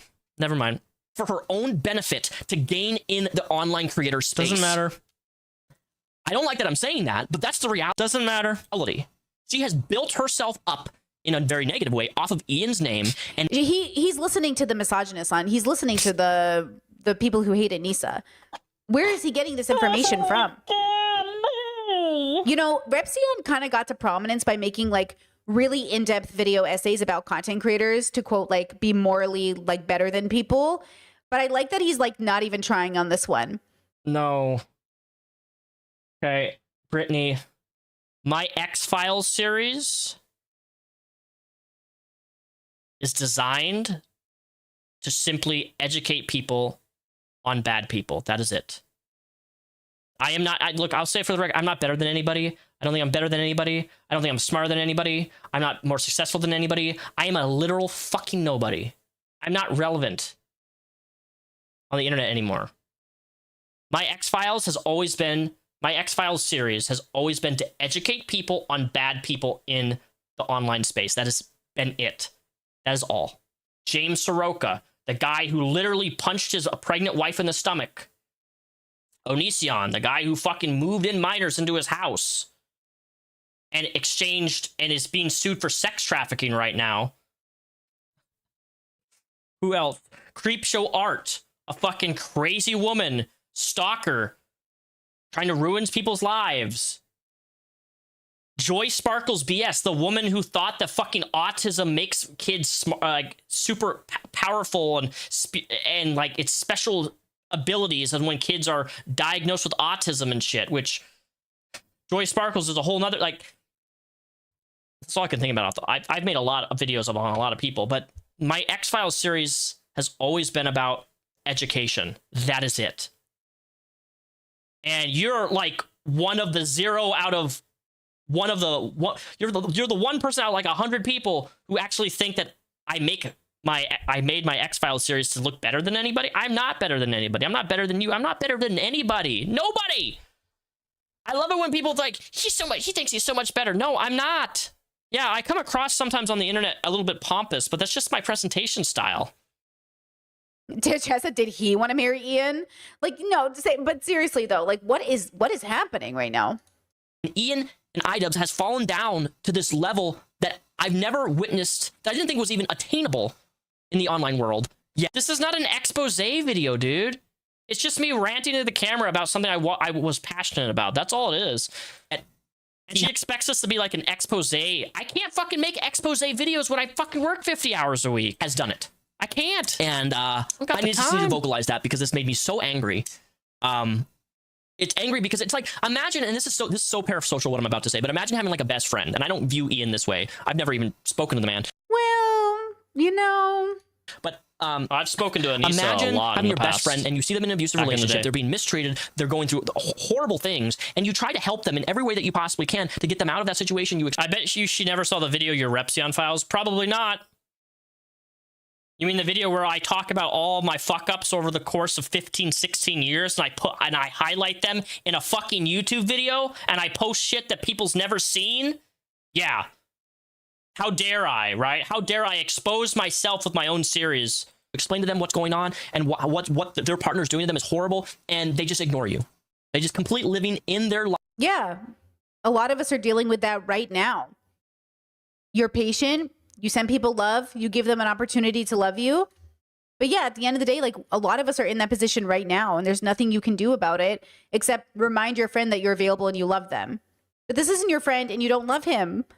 Yeah, a lot of us are in that position now. There's nothing you can do about it except be patient and be there when they come to you. But Ian's not your friend, so why are you as a public figure making this video? Because I want to rant. Because I like putting out what I think about things. That's it. Why are you making this video about me? You're talking about Anissa and Ian, and you don't know anything about either of them. Life of being abused by this one person. Like it's hard to get out of abusive circles like this. It's not easy, especially when a woman has this much grip on you. And all that evil woman, the Machiavellian mothers, these Machiavellian bitches, these Machiavellian witches, these Machiavellian switches. Who knows? Is she a top or is she a bottom? Does Ian ever get a chance to top? Does Anissa use a strap-on him? Ethan! Save your best friend Ian from the grips of Anissa's pussy. Just kidding. That was too far. That was too far, Brittany. That wasn't me. That was Jordan Peterson. That was too far. Ethan! What are you talking about? You can't detach yourself from that. Feel sorry for you, man. I genuinely feel sorry for you. Ugh. And I want you to get help, and I want you to become whoever that is meant to be. But it's not with this person. It's not with your wife who has made you and disrespected you on levels that I've never witnessed in the online world. Oh, and it's brother. a shame that you don't have the balls to stand up for that and say, "Oh, brother, enough is enough," and get the fuck out of that relationship. This was the most toxic fucking video I've seen. This was so inappropriate. Let's read the comments. Holy shit, this was bad. All right. Yeah, this man is unhinged, bro. We gotta block him on social media. Do you know when I... Oh my god. This is the person calling me a fucking Nazi. realized Okay. that I knew Daniel was still fucked up. I saw him. I didn't know... I hadn't seen his content, but I saw him on Twitter before I deleted my ex account. So I made my video about Destiny cutting ties, and then the logs leaked about Destiny Lauren Southern, and then it leaked that he was filming women without their consent, which I didn't know. Obviously, I learned with everybody else, and I had 1 year of making content and collabing with Destiny, and oh my god, it never, like, everybody, I swear all of us are going to suffer forever knowing that this guy was in any part of our stories. Like, I hate that, but I think it is what it is because he's everywhere. Because Destiny is everywhere, right? Yeah, and you worked with him for a fucking year, so what does that say about you? Clearly, you're a really good judgment of character, Brittany. He'll collab with anyone and everyone, and I think almost he does it on purpose, so he can always say, well, you collabed with me one time. You're just as bad as I am. No, we are not as bad as you. No, I'm not as bad as the people who you think I am. You want to put me in the label of Destiny and Onision with no evidence. Okay. Okay, but... I saw Daniel respond and reply and get on X and talk to some of the victims of Destiny. If you need anything, let me know. Leave them alone. Bro, you dumb fuck. Do you understand how many times people fucking reach out to me? Do you understand that? when situations like this happen, anytime something like this happens, I have people, victims, survivors, whatever you want to call, I always get contacted by either them themselves or people send me shit to reach out to talk about their situation if they would like me to do so. Almost every single time. Because I've shown and showcased some really bad people on the fucking internet. What's wrong with that? Especially if they come to me. Why would you see a victim, okay, and reach out parasocially and say, if you need anything, let me know? How is that not inappropriate? How's that not? It's not inappropriate. Explain to me how it is inappropriate. How's it inappropriate when people do it all the fucking time to me and reach out to me and ask if I can help them? Explain to me that one. So me offering to help somebody, get them more exposure, that they have revenge porn released of them, is somehow a bad thing? Do you even hear what you're saying to yourself?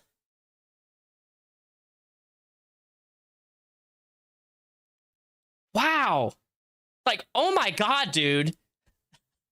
You're not their friend. You're not in a position of power. You're not a part of the legal system. You're not a therapist. You're not anything. You're just a boy on the internet who makes videos. Why would you write to a victim and say, if you need... Why would a victim reach out to me, Brittany? Why would Onision victims reach out to me? Why would anyone reach out to me? Because I have people know that I've covered stuff like this in the past, and I've made big video essays on these types of situations, compiling all of the logs, all of the screenshots, all of the receipts, whatever you want to call them together, and then I make a big video. That's why. Because it gets more eyes on it. Are you really that dumb to not understand that? And here's even a crazier thing. A lot of those videos where I've actually talked about victims and stuff, A, they're not monetized at all. And B, I've actually given donation. A couple of the videos I've done in the past that were sponsored, I actually gave money from the sponsorship to the victims themselves.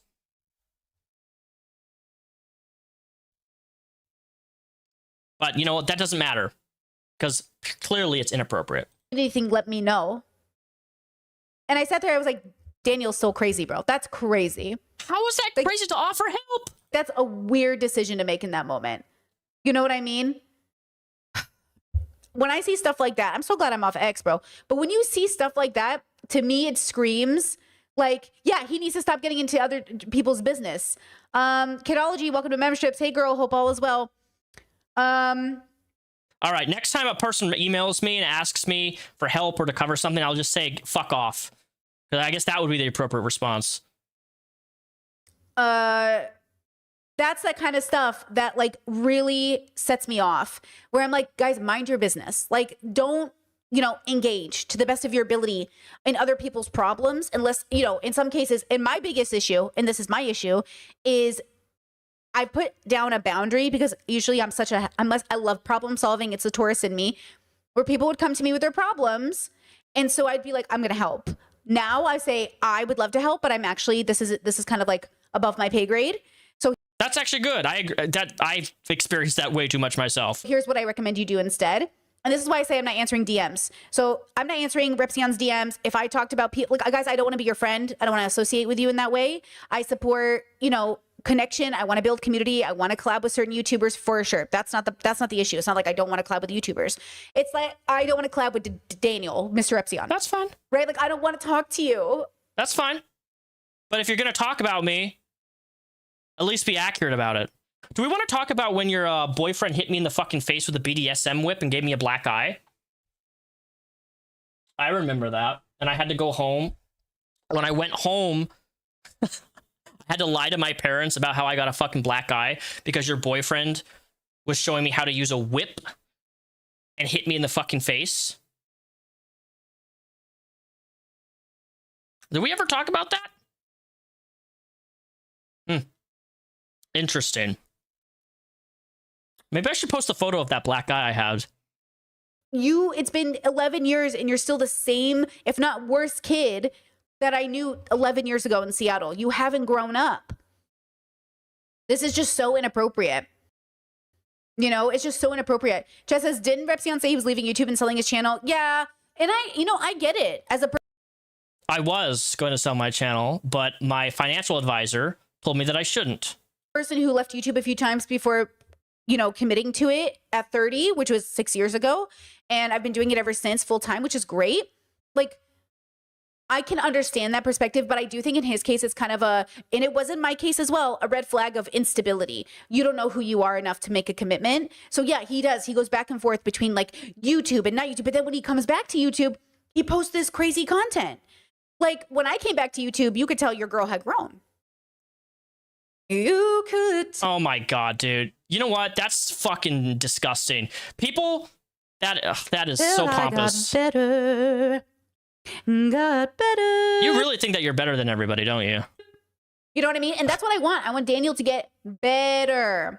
Chet says, I think it's so interesting that you can sell your channel. People love that. They love selling. I don't remember how much he wanted for it. But I think one of the caveats to selling his channel, because I had seen this video along with his autism video, was something like the videos have to stay on the channel or something like that. It's funny that he thinks those videos are valuable because I did come across like some of his old content this morning when I was trying to figure out where he stands on Palestine, because that's always my litmus test. That's my litmus test right now. Where do you stand on Palestine? Kind of gives me an idea of where you are in life. Because he, like I said, he is one of those liberal men that make content about bad men on the internet. Wait, so you called me a conservative earlier, so now I'm liberal? But he's one of them. He might not be as bad, but he's bad. So where you stand on... I want to know how I'm bad. Explain to me how I'm bad. Explain how I'm a bad conservative man and I'm a bad liberal man. Please explain to me, Brittany. I need to know. Because you're just saying buzzwords. Palestine, especially if it's a genocide or not to you, tells me exactly like how to handle you. Well, let me tell you how you can handle me, Brittany. It's a genocide was happening to Palestine. Do we agree on that? And so for Daniel to downplay it, for him to say like parroting these talking points from Ethan's side of the world is like, okay, I know where you are, right? I literally don't even know what she's talking about with parroting Ethan's points about. What is she talking about?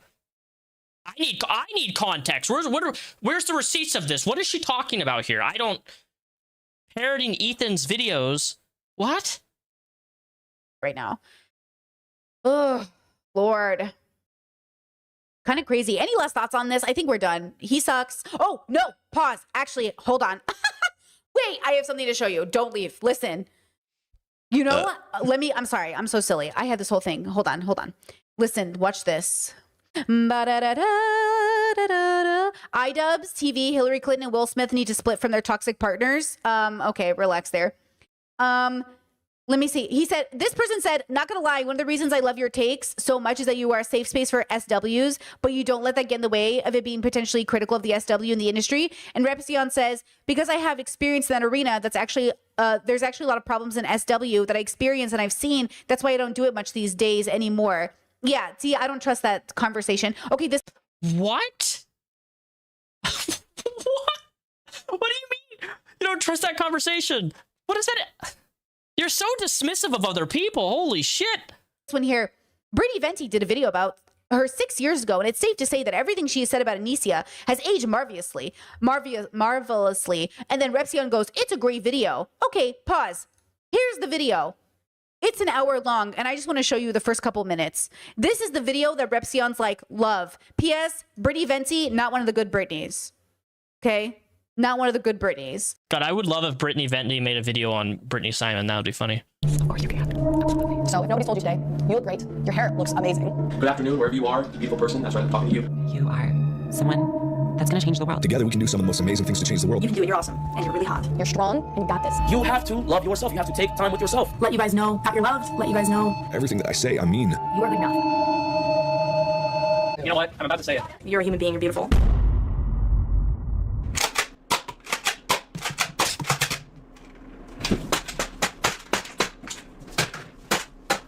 Merry Christmas, everyone. This Christmas, I give you the gift of the new smallest bean in the bowl, Anissa Jomha, better known as iDubbbz' girlfriend. Anissa, you might know her from Twitch or as iDubbbz' girlfriend. And formerly known as Rainbow Kids, also known as Princess Pear because of her pear-shaped head. I asked her how to pronounce her name just to make sure I got the pronunciation right for this video. iDubbbz' girlfriend is very similar to Shibu in a lot of ways. They have a lot of interactions with each other, and they both promote progressive ideology. They both obnoxiously branch their boyfriends on Okay, first of all, the idea that Shoe on Head was ever progressive makes me gag. Shoe on Head was never progressive. She was perfectly a centrist, has stayed a centrist. She has never, ever been a progressive. Social media. They both speak similarly. They both use their self-proclaimed mental illness as means to pander to their audience because they think it's cute and quirky. They both lie about their past. They both claim to have always been one of the boys. And of course, damn, I didn't know she hated Shoe like that. Damn. They both share the need to broadcast because Shoe and Brittany are like the same person to me. Damn. Small they are to the world, while also being simultaneously voluptuous and curvy. Look how kawaii she is because she's doing the victory pose in every photo. The more that she does the victory pose, the more that she looks like Sailor Moon. She even has iDubbbz doing it now. The real cherry on top of how similar Shubu and iDubbbz' girlfriend are is that iDubbbz' girlfriend has even tried to dress like Shubu before. She has a strong case of I'm not like those other girls syndrome, even though she literally dresses like all those other girls. But maybe she isn't like those other girls after all, because Leafy said so. It's hilarious that she uses the statement of someone that her boyfriend made a video against to make herself. Chet says conservatives don't make the distinction of Brittany Venti is fucking hilarious. So I don't know what this Brittany has, like, I don't know what problem she has with Brittany Venti per se. Like, I don't. Less insecure about being boring as shit. Get to the point, please. iDubbbz' girlfriend reminds me of someone who would go into Pier 1 Imports, or Pair 1 Imports in her case, and buy signs that say live, laugh, and love, or maybe a sign that says be unique, that was actually mass manufactured, and hang it on her wall, thinking that it makes her a positive and special person. Her videos are some of the most generic on YouTube, right down to the sound effects that she uses. You can choose an empire, somebody asks me what's your name, where you stop, and you make a fight again and again and again. It's not working out, it's a different relationship. Watch the things around me, network that's working out. Her editing in general is just really annoying, and not just the stock sound effects that What is this video? Is the worst thing Anissa, is that it? Anissa did was bad editing? Oh no. Aren't you an alt-right bigot? What? Her boyfriend literally tortures people on the internet for fun. What are we talking about? This is the great video. This is the great video. It's a fucking funny ass video. It's funny. That Daniel's like, oh yeah, this video was so good. She abuses in every video, but also the visualization. You know why it's so good is because of how many views it has. That she uses. You're making a commitment to something. Whether you're buying a puppy, moving in with somebody, or getting married, or you pop a boner, or you stutter, or you piss your pants, you shake a stick at. I was letting in no balls. I was a very hot and cold goalie, and I was very polarizing to a lot of people. They couldn't decide whether I was good or bad. It seems like she puts visualizations up for every single keyword that she says in her video. For example, if I say the word sleeping, I don't need to put a visualization up for the word sleeping.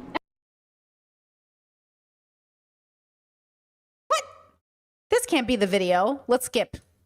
So just for frame of reference, this is my friend Jessica, or Jessie XOW. She's a streamer, and she lost a lot of weight recently. In this photo here, she's around 165 pounds, maybe even 160 here, and she's also 5'7". I know this because I've met her in person before, and I'm 5'6". Clearly, this looks nothing like this as far as mass goes. In fact, iDubbbz' girlfriend kind of looks skinny here, if anything. It's also strange that she's wearing the world's most unflattering shirt for someone that would be overweight. It's a boxy cut shirt with horizontal stripes, a pattern infamous for making people, look fat. And not to mention, it's in a bright color too, so it's basically like a sign that screams. What is happening? You're skipping okay, the fucking we're done. video. Thank you. Just proves my point. Daniel is a bad everything. Bad. What? That was the stupidest thing I've ever seen. Hold on. Any other comments on Repsion's video we want to talk about? He's worn out, making himself take up less space around Anissa. This is one of the biggest examples of someone refusing to admit they are being abused because their abuser. So she's reading my comment section now, which is fine. I don't care if she does that. Love bombs and validates them while simultaneously using them for clout, resources, and as a tool to get others to validate her at his expense. Repsion liked this comment. Oh my god, I super liked somebody's YouTube comment, guys. I super liked it. How dare I do that? I need it. It's so obvious, but to Ian, it feels impossible. I mean, maybe. God, I don't know, though. This video didn't help me convince. Thank you for bringing up the Discord logs. After everything she said about Ian, I'm so surprised they got married and have lasted this long. I'm sure their relationship is a lot worse than we can speculate. Jesus, Jesus. I'm surprised if these logs were so important, he didn't put them in the video. Verbally abused. Because I don't fucking have the time to anymore, Brittany. I don't sit every day and stream like you do. I don't make YouTube my career. I work 50 hours a week. Dealing with fucking every crazy person imaginable downtown Seattle driving a bus. Using iDubbbz to get him to leave his abusive relationship is definitely a big-brained idea and has no chance of backfiring. Love the sarcasm from this commenter. With a wife like Anissa who needs enemies, bro, what are we talking about here? Repsion actually coming with the intervention iDubbbz needs. What are you talking about? How this was a horrible intervention. What? I'm glad more people are voicing their opinion on them. Dude, she's getting mad at my own comment section. That's funny. What are you guys talking about? Somebody make a good video, please. Can we please get a YouTuber who makes a good video about this? Chat said, is this high school? Well, even if I had made a good video, you would have dismissed it anyway because you said that you're not going to fucking respond or have any conversation with me or anything, and you're going to block me. So what's the point of making a good video if people like you aren't going to fucking listen to it? Obviously, right? ridiculous. Which is what I've realized. It's like, it's not worth it. What a ridiculous video. All right, we're done. So silly, bro. Chat says, in what we saw, there's no critique of her character. Just that her editing. So let's go to the next video. Let's see. I want to watch this one. Okay, so I need to give you context here. Let me show you here. Before we even begin, okay, I want to show you. Where's it at? Let's go rejection. I think it should be rejection. Should be rejection. No, it's, where's it at? Okay, this video here. I want to show you this video. This video, okay, is a video that I made called It's Okay to Be Rejected, a story, all right? This is a video I made, what was it, 7 months ago. It has 5.4 thousand views, 5,000 views. If you look at this video, you're going to see a story. And then if you press the show more button right here, I want you to notice 2 key points. Number 1, this video is satire. I made this story up for a social experiment happening on this channel in 2026. Are you ready for it? Repsion, this is the AI of YouTube. This is the AI description. Repsion shares a satirical story about dealing with rejection. The narrator accounts a humorous anecdote about observing a disastrous state leading to an unexpected interaction. This personal experience sparks a wider discussion on handling rejection gracefully. Okay. This video did not happen, but I'm really good at acting. I'm really good. In fact, listen to this. So I have not told anybody this at all. Right there, in 3 seconds, I caught your attention. In 3 seconds, I said, hey, I've never told anybody this. And it captivated the audience. The first 10 seconds of your video is the most crucial part. And so when I naturally start a video with, I've never told anybody this, everybody's locked in. Oh, we're going to get some extra Repsion lore that we've never heard before. I caught your attention, didn't I? And now you're hooked. And now you're super invested in watching the video because I caught your attention. But at the very end, this video is satire. Now, my satirical message here is creating a really kind of awkward situation, a situation that would be uncomfortable and, I would agree, creepy if it had happened. But then I end it with an actual good message. Because I had this thought randomly. I'm like, why don't I make a video talking about rejection, but I create a scenario in which kind of makes me a shitty person. And I want to see the reaction of how people respond to it. And I was actually kind of shocked. I got more positive response than I thought I would. But I just want to say to Brittany, I really appreciate you taking this bait and looking like a fucking retard. Genuinely, I appreciate that a lot. Because I didn't expect a fucking response video of somebody actually thinking that I was serious with this. Especially when you could have used your mouse and 1 click see that the video is satire. Because what's a good way to present a video to have a good message, but have the introduction be, hey, I'm gonna intercept somebody's date and try to steal somebody's date. That makes me a pretty shitty person if I had done that, right? And then, like, had I actually got the date, you know what would have happened? She probably would have cheated on me, because if a girl's on a date and then I intervene and take her out of that date, then she's probably going to do the same to me. I would expect that person's not somebody who would be in a committed relationship, right? Like, do you see what I'm doing here? You got baited out the fucking ass, Brittany, and I appreciate that, because allegedly, I actually got some emails of people calling me a assaulter, SA, because I made this video. People called me a pedo. People called me I got some really nasty reactions to this video, but that was the point. The point was to bait people into I wanted to see how many people would fall for this, and they did. They did. Thank you, Wallflower TV, for the gifted membership. I appreciate that. Anyways, what we're gonna do, so now that you have this in the premise, I want, before we watch Brittany's video responding to this, I want you to know that this video is satire, okay? Even YouTube's AI system understood that it was satire. So take that in mind. If she calls me a creep, which I think that she does, the real idiot here is the person who thought it was real. So she made a video called "When a Nice Guy is Actually a Red Flag." And believe it or not, I actually agree with this fucking title that she has. The whole, I'm a nice guy. Because usually nice guys aren't usually nice when they have to tell you that they're nice. So it's fucking funny to me. But years and years ago when I was living in Seattle, so a very long time ago, I knew this content creator named Repsion. And it wouldn't be that uncommon for us to have known each other because we ran in the same circles when we first started off on YouTube. And then when I moved to Washington, we ended up physically meeting. We weren't close, but we were friendly. And we did a lot of collabs together. I mean, I spent the holidays with you and your boyfriend. I spent Christmas with you, Ashley. I thought we were pretty close. But I always felt like we never got very close because we had different values and different focuses, and we were both messy in our own ways. If you know our histories, you know, he was busy fighting with Onision and I was busy trying to figure out my life, you know? So we went in different directions in terms of YouTube content. But Repsion, you guys requested that I review this video that he had done. And I'll be honest with you, I am quite disturbed by the video. And I had hoped that wouldn't be the case. I didn't know what had been happening. This video, by the way, I haven't watched this yet. Okay, so just in his life, really, because I don't watch Daniel anymore. His name's Daniel, and somebody in the Discord asked me to talk about it, and the video's weird. I'm not gonna play. It's a weird video, and I did pre-watch it, which I don't normally do, but because I was just like, oh, what's this about? If I don't know. It's weird. Let's talk about it.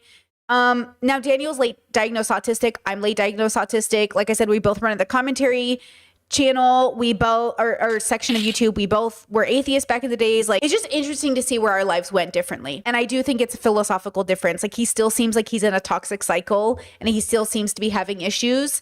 It's just like, it's so interesting, I think, to see like stagnation in people that you used to know years ago. And you think like, oh, it's been 8 years. Like, are you different?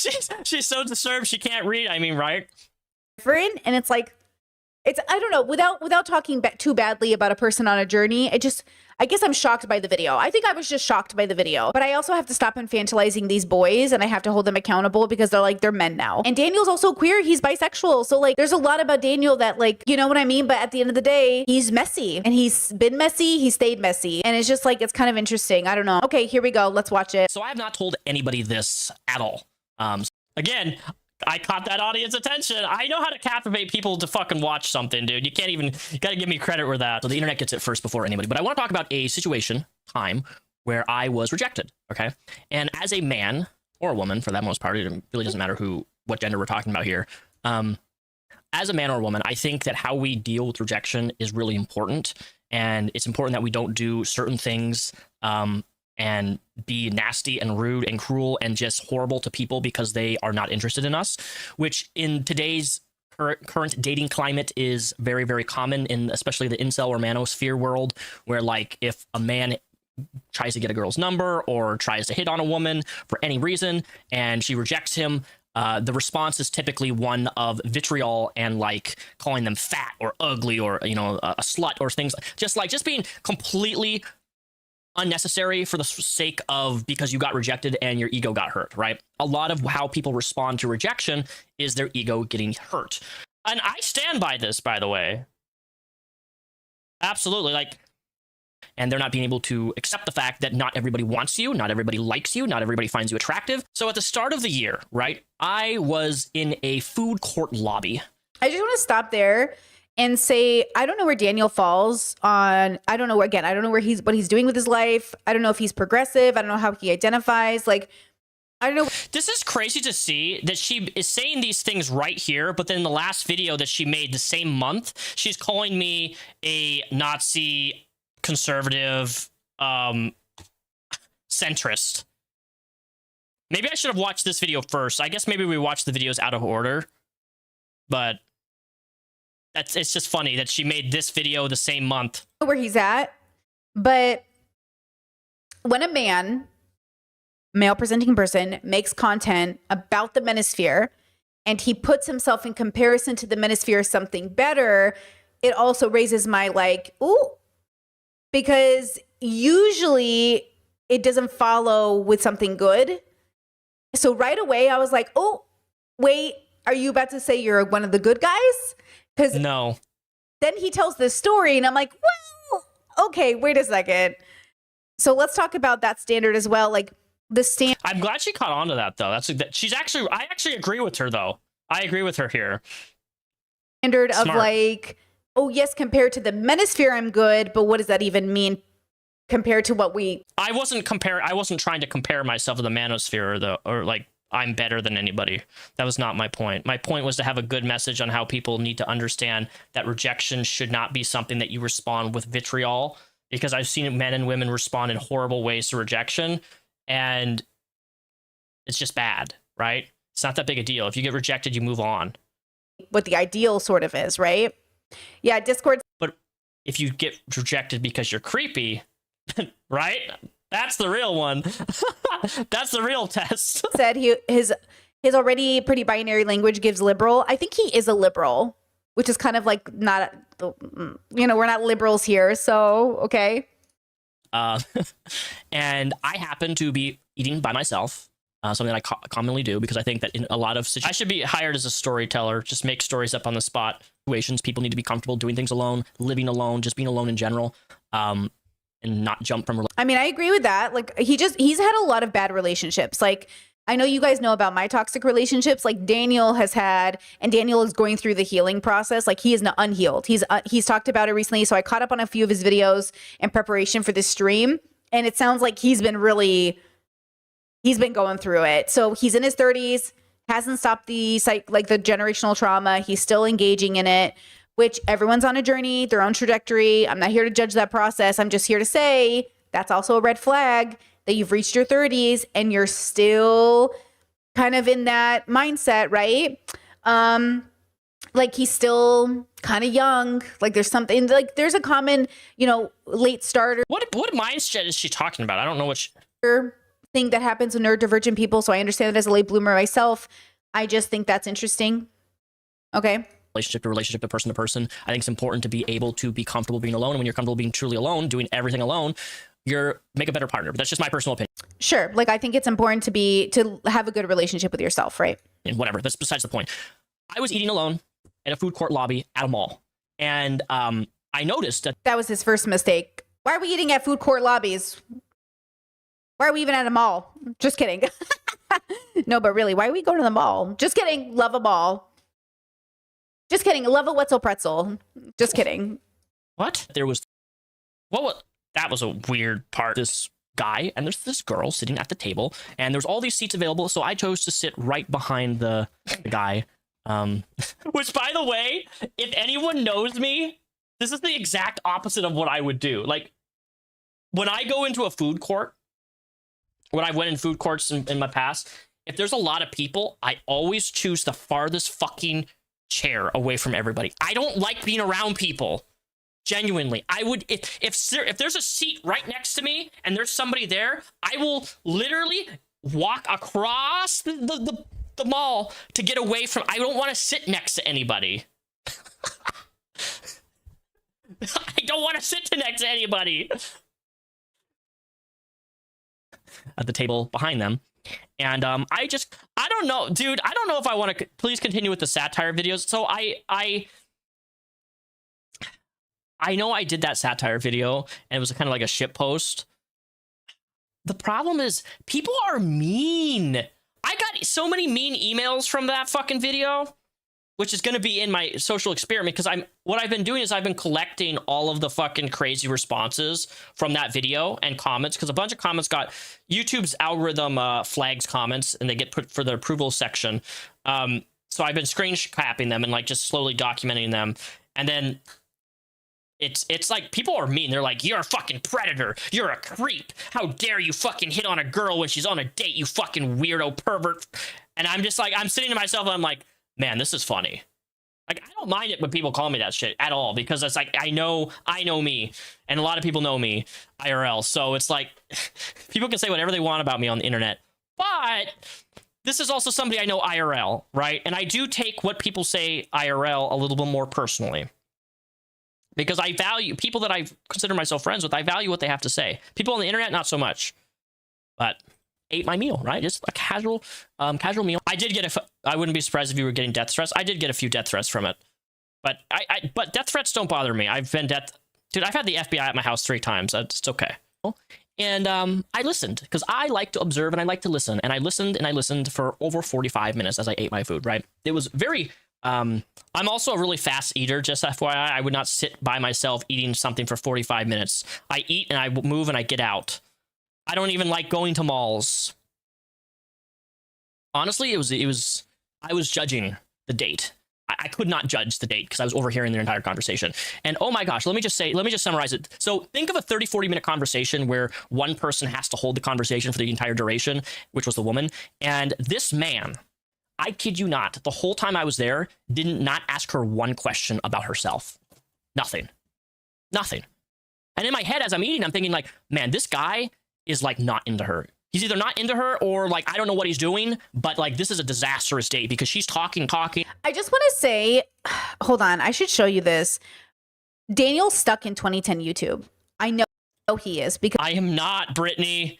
You're cuckoo for Cocoa Puffs. You're cuckoo for Cocoa Puffs. Just look at his channel.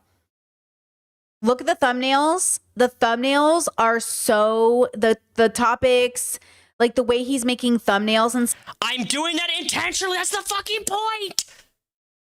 I like fucking making shitty fucking thumbnails, dude. Why are you taking me so seriously? I love making dude, I have always made shitty thumbnails. I love doing that. It's my favorite thing. I love doing it. How is this a criticism? Come on. Stuff. It's just so 2010 YouTube.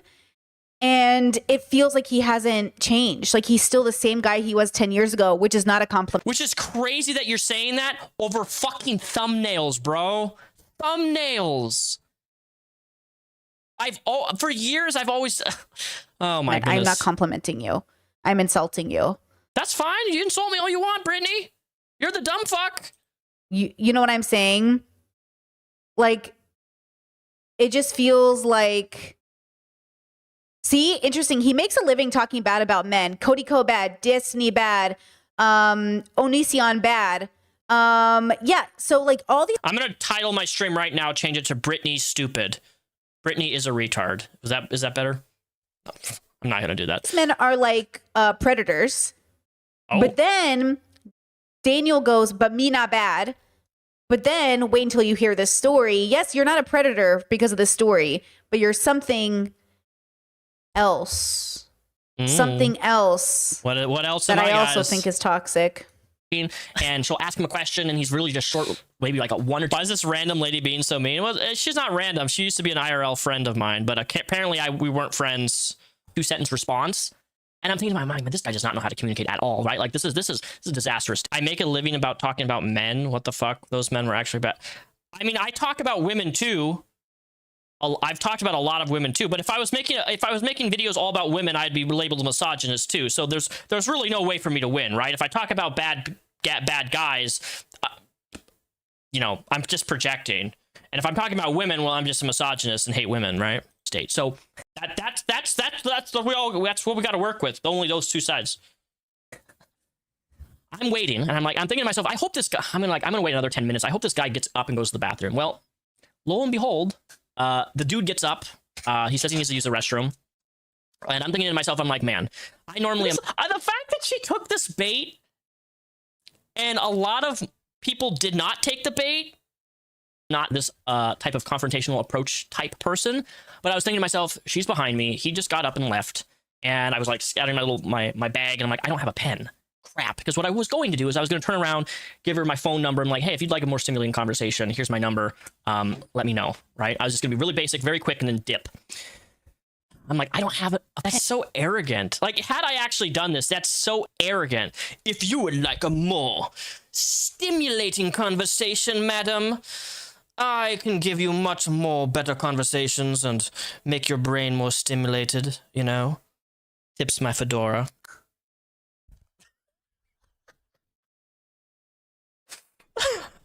I would never approach somebody. I've never approached somebody in public and asked for their number in my fucking life like this. I don't even do that in general anyway. And crap, what am I gonna do?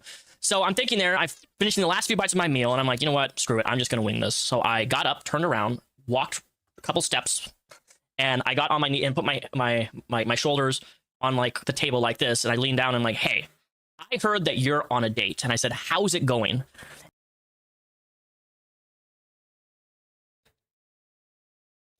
Okay. Do we all know what I've been talking about for 2 weeks? And I know you do.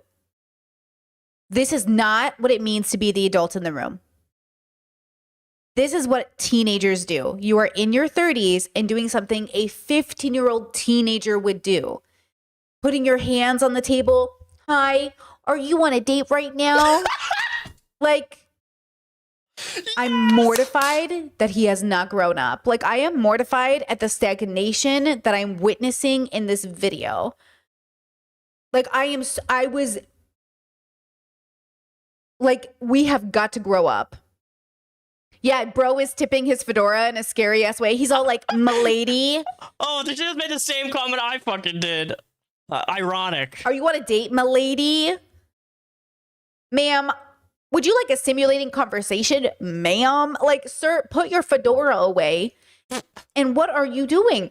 The thing with Daniel is he's been in therapy for years, has done none of the philosophical work. It's not like... Oh, that's great. You know, now you're judging my therapy. Mm-hmm, totally. It is what it is, but like, he has been in therapy. But see, therapy without philosophical work is nothing. He still think like you are thinking like a 15-year-old. This is what teenagers... Well, maybe I'm too stupid. Maybe I'm too retarded. Maybe my autism make me so stupid I don't understand what's going on. ...do who don't know what dating is yet. This is not what a grown-up does. In their 30s, hitting on a girl at the food court while she's on a date? Excuse me? I agree. And she kind of like sighed. She's like, and she looked at me and she's like, I think it's going pretty good. And I said, really? I said, is it? So he negs her. Really? Yeah. I nagged the invisible woman at the table. Really? Come on. Is it going good? So this is a man who made a career going after bad men in some aspect, only to be one of the good ones, i.e. a bad man. Really? Is your date going well? Are you negging a woman at the food court, sir? I am so disappointed at this video. Is it really going that good? Because it doesn't sound like it's going that good. Like you're carrying the entire conversation. He is literally pulling like the pickup artist, like, oh, tell her date's going bad. Tell her she's like, I'm better, you know, hit on. I cannot believe it. And she sighs again and she's looking at me. And this woman is gorgeous. She's like, yeah, I think it's going okay. And so I said, okay, well, if you... Just a reminder, y'all, this is the video he made explaining to the manosphere that it's okay to be rejected. Do you know what I'm saying? He made this video to lecture other men about how they treat women. Oh my God. Yeah, Discord said you should see his comments too on the replies. Oh, I did. Wait until you see how defensive he is in his own comment section. This is what I mean when I say unhealed, trapped in adolescence, not the adult in the room, therapy without the philosophical work. I would like a more stimulating conversation. If you would like a more stimulating conversation, I would love to get your number. And I pulled out my phone. I already had the contacts thing already there. I'm like, could I get your number? And she kind of like I think she was shocked that I asked for her number. Look, I did this when the guy got up and left. I didn't try to cock block the man when he's right there. I wouldn't do that. That's pretty disrespectful in my opinion. But he got up and left. Disrespectful to the man who wasn't present, but not disrespectful to the woman on the date. Exactly. Good point, Brittany. I'm glad that you pointed that out. Chet said, why would somebody post this? Bro. Chet said, what happened to minding your business? He doesn't know anything about this woman. Bro. That's, and the whole video is painting himself like the good guy. Oh my God. Do you see the misogyny? That man is disrespectful to the man to hit on the girl while he's there. But the moment he leaves, he swoops in. Who cares what she wants, right? Who cares? She told him twice the date's going well, and he's like, are you sure about that? Yeah, do you know how invalid, like, if that had happened, do you know how invalidating that would be to somebody to say that? Dumb bitch. He's like, are you sure? You're kind of stupid. You're a woman. Are you sure? Because you look kind of stupid, you know? Like, literally, what? What? Right? You had to go to the bathroom, and you're not doing a very good job as a man to having, like, even asking a simple question to her. So, like, if I can insert myself. Oh, and then you once again didn't ask her the question, really. Like, you assumed. You're no better than this guy, bro. And potentially get another date for myself. So somebody who I can actually talk to, who can talk, because she's a good talker. I'll do it. YOLO, right? YOLO, you only live once. She looks at me and she's like, and she hesitates and she's like, I don't know about that. I have my phone out like this. I said, okay, well. Am I going to use this video as part of my experiment? Yes. And I think you're absolutely gorgeous. And I hope you have a fantastic rest of your date. I got up and walked out. That's it. Super simple, super quick, super casual. I was not mad. I was not angry. She said she. Why would you be mad or angry, stupid? No offense. God, I should be nicer. Why are you mad or angry? You're the one who interrupted her date. Chet said YOLO is a confirmation of the 2010 YouTube. Why would you be angry? She should be angry. You're so inappropriate. This is so inappropriate. God, like I am never going to stop being amazed at how people post this content on the internet and just say like current day, this just got posted. This, you know, Chet said I love your nails is for the gays only. He's bisexual. He is one of the gays. He is gay. You know what I'm saying? Like, but he's not queer. See, I would say he's not queer. Queer politics, I refuse to engage in a world where they'd let you do this. I feel like queer politically should also think about consent culture, like in a deeper, more profound way. Where's the deconstruction of the patriarchy here? Do you know what I'm saying? He might be bisexual, but he is not queer. Didn't know, so I'm not going to sit around there. Okay, so now we're gatekeeping queerness. That's fascinating coming from you. Interesting. And like pressure her to give me her number because she says she doesn't know. Well, that's her problem. And if she doesn't know and she can't act on the spot to like, maybe I want to do this, then it's not worth my time. Oh, what was that? What did he just say? So I'm not going to sit around there and like pressure her to give me her number because she says she doesn't know. Well, that's her problem. And oh, that's her problem. The reversal effect. Yo, this is worse the second watch. This is worse the second watch. That's her problem. That little so he's mad about the rejection. Why'd you say it like that? That's her problem. If she can't figure out that she wants to go on a date, that's her problem. Bro. She's good at catching those little things that I do in here. She's good at it. But the fact that she's taking this so seriously when it's a satire video, that's the funny part. And if you, I know you guys keep seeing me smile, it's because she took the bait so easily. And like a simple click of seeing the video, the satire, right? That's if YouTube's AI can figure out that it's satirical, and if she doesn't know and she can't act on the spot to like, maybe I want to do this, then it's not worth my time. So I just walked away. And that's that, right? In a lot of situations where I see people get rejected, when I was walking away, I thought about myself. I'm like, man, why? And I was thinking, like, why do people get so angry when they get rejected? Like, people go ballistic when they get rejected by a woman. It's not that deep, all right? You only live once in this lifetime. People are going to reject you, whether you're ugly, attractive, it doesn't matter, right? People are going to reject you. It is part of a human... Man, I hate listening to my own videos. Nature. My voice annoys me the fuck out of me. As a man or a woman, you need to do better in terms of how you respond to those types of situations, okay? Your ego is not for everybody else to bounce around on. Your fragile femininity, your fragile masculinity, you need to get over it.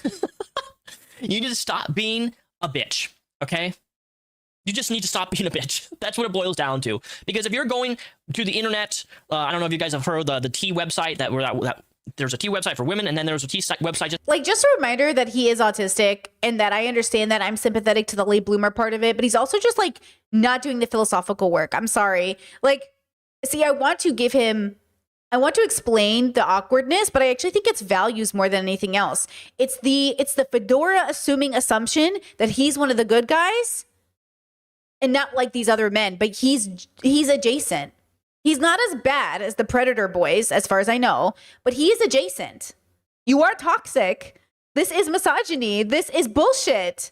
This is gross. This woman is on a date she feels is going well, and you're interrupting her, questioning her like assessment and saying, well, if she can't figure out that she's on a bad date, that's her problem. What? Yeah, Chet says it's the entitlement. It's just, oh my God. And to have it out on your phone, to be prepared to eat your dry hair in your soup, cafeteria food, and mind your business. Okay? Why does she have the ability to question your growth, but if you do it back, would it be a bad thing? Probably. I mean, she said in the last video we watched, she was talking about like how much she's grown and stuff like that. And I do too. I've grown a lot. But the fact that I'm disappointed in the last video, her lack of research when it comes to iDubbbz and Anissa, and then she tries to criticize me for the things that I'm bringing up about Anissa and iDubbbz, despite the fact that she knows nothing about them, which is hilarious. And then in this, she couldn't even click the fucking video description to see that it was satire. Like, dude, it's a fucking mouse click. Do you know how easy it is to move a mouse and click? Oh, please. Thank you. In the last week for men, where people go and they complain and they expose people for like, this person rejected me, and then they're also exposing people for being bad people, but it's also like a place for people to vent anonymously about how terrible this person is. They went on it. It's like, just stop and realize that you're part of the problem when you contribute to things like this. If you get angry and upset and your first instinct is to call somebody a name, the first thing people should have realized is that video that I made had an AI thumbnail, like full AI thumbnail. That should have been evidence enough that it was bait. That it was a fucking troll post. Because they rejected you, you are the problem. As a man or a woman, a troll post with a good message. Let me be clear. Okay, because I've seen this happen both. Obviously, it happens way more with men. Very man or woman talk. I'm not sure. See, this is giving me liberal. You know what I mean? What about the non-binaries, gender fluids? As a man or as a woman? He's like trying to do the both sides. Not to sound dumb, but I've learned a lot from your videos. I tried watching her content, I couldn't. This woman has the audacity and should. No, I agree. I'm pretty disappointed because this is not the Brittany that I once knew, who was always down to have a conversation. And if she saw something like that was actually damning, would like sit and talk to you and like, hey, I think that this could be better and you should do, like, none of that. She's already said that she's like blocked me and wants nothing to do with me and won't have a conversation. So as far as I'm concerned, you know, she can say whatever she wants about me. It's fine. It's not a big deal. But I actually feel that the fact that she's going so hard on this video makes me feel really, really good. Because I didn't expect her, or I didn't expect a full video of somebody like replying to my video that was satire.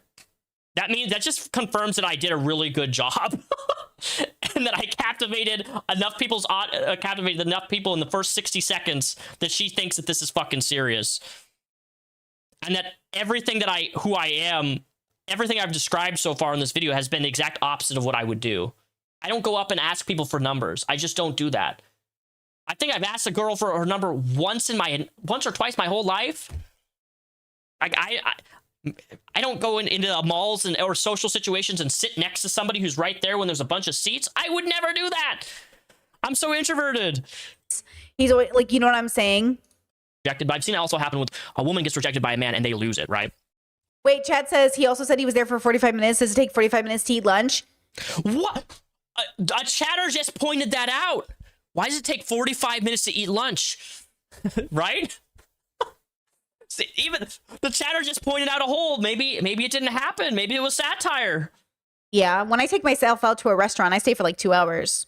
What? I don't. I sit down, I eat, and I'm out of there. Dude, I hate being in public. So I'm not going to fault him on that. I love taking myself out to a restaurant. I do save for 2 to 3 hours. In Croatia, they save for 6 hours. Guys, in Croatia, the whole culture is stay for literally hours. So I'm not about to fault the I ask everyone's numbers. Dude, I can get numbers super easy on like dating apps and stuff, but like when it comes to in-person stuff, no, I don't talk to people unless I'm spoken to in public. I don't. I really don't. Especially even my bus driving job. Unless somebody comes on my bus and they say hi to me, I don't say hi back. I smile, but if they say hi to me, I say hi back. Hello, how you doing? Hey, I'll respond. But I am not that type of person to go in public and just like start conversations. Oh, well, here's a pretty girl. I'm gonna walk up to her and fucking grab her number. Oh, you're super like hot and cute. I don't do that. 45 minutes. But I will say, maybe, you know, she's a shyer person and maybe he was overhearing a conversation in which the guy was monologuing because she's more of a shy person. Or maybe, you know, he didn't ask her any questions and it was actually going fine because she told him beforehand, you know, I'm not comfortable yet. Like, we don't know the context, right? She likes that phrase. We don't know the context. We don't know the context of why the date went on, where it made Daniel feel like, oh, I get to interrupt their date because he hadn't asked her anything about herself. Yeah, but neither did you. You approached this lady and you said, you're on a date. Is it going well? How's it going? And she said, great or fine. And he's like, really? Really? You didn't ask, hi, I know you're on a date and this might be really inappropriate and I'm absolutely crossing some boundaries here. I think you're attractive. I'm kind of interested in you. I'm not sure if this person is like a long-term dating. He didn't do any of that, which by the way, still would have been inappropriate. Hear me out. So she's giving me an alternative of how I should have actually done it. A situation that didn't happen, but it would still have been bad. There's no reality for Brittany in which he was allowed to interrupt that date. So I just want to make it abundantly clear, even in his world where he gets to interrupt the date, he did it wrong. He didn't even ask her. He didn't even preface anything. But like, just a reminder, there is no world in which I think it is appropriate to interrupt somebody's date. Even if the date is going badly, unless there is abuse happening or somebody's about to be like hurt, you mind your business. I agree with her. I agree with Brittany here. I cannot tell you how many times I've been at a restaurant with friends overhearing like a divorce in motion, like in action. You mind your business. I agree. Okay? Like there is just, unless I mind my business all the fucking... Do you know how many times I work as a bus driver? I hear the most like horrible conversations, racist conversations, sexist conversations. The only time I ever stop a conversation is if it typically involves minors. And that's happened where I've had adults on my bus actually say horrific... I've had also like people start jacking off when I've had minors on the bus. I've had that happen and I've had to fucking take action and fucking stop that shit. But like, don't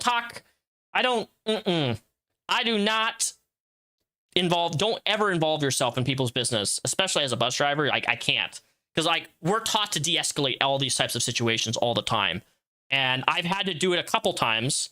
I typically have, for me, in situations where I have to de-escalate somebody, I have a pack of cigarettes and I will offer somebody a cigarette to get off the bus. And it almost always works. When you have people like fucking whipping their cock out, though, yeah, I gotta call the police and I have to fucking intervene because we have a guy named Master Blaster on a certain route in Seattle. He's chronically known and he's been banned for up to a year, but that's after a year. Pedos apparently have rights. Unless there's a violent that's about to, like something violent. There, you know what I mean? Chet says, I thought she said she was monologuing. No, he said the guy was monologuing and didn't ask her any questions about herself, which he felt like was a shame. Like, that's why he wanted to rescue her. See, he's a white knighting. He's white knighting. Oh, I got to rescue her from her bad date where her date. It's me, Mario. We have to save the princess. Let's go. Look at to save the Princess Peach. It's not asking her any questions.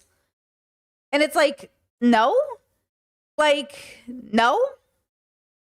It's just like, mind your business. I'll call them all sorts of nasty names just because how could she be rejected? She's this hottie, or she's wearing this beautiful dress or lingerie and she got rejected. How dare she not be able to get any man that she wants, right? Wait, chat says, wait, I've watched this video twice and hold on, let's go back because 2 of you said you heard that she was the one talking. I don't know if, hold on, let me go back because I don't think that would make any sense, right? Hold on.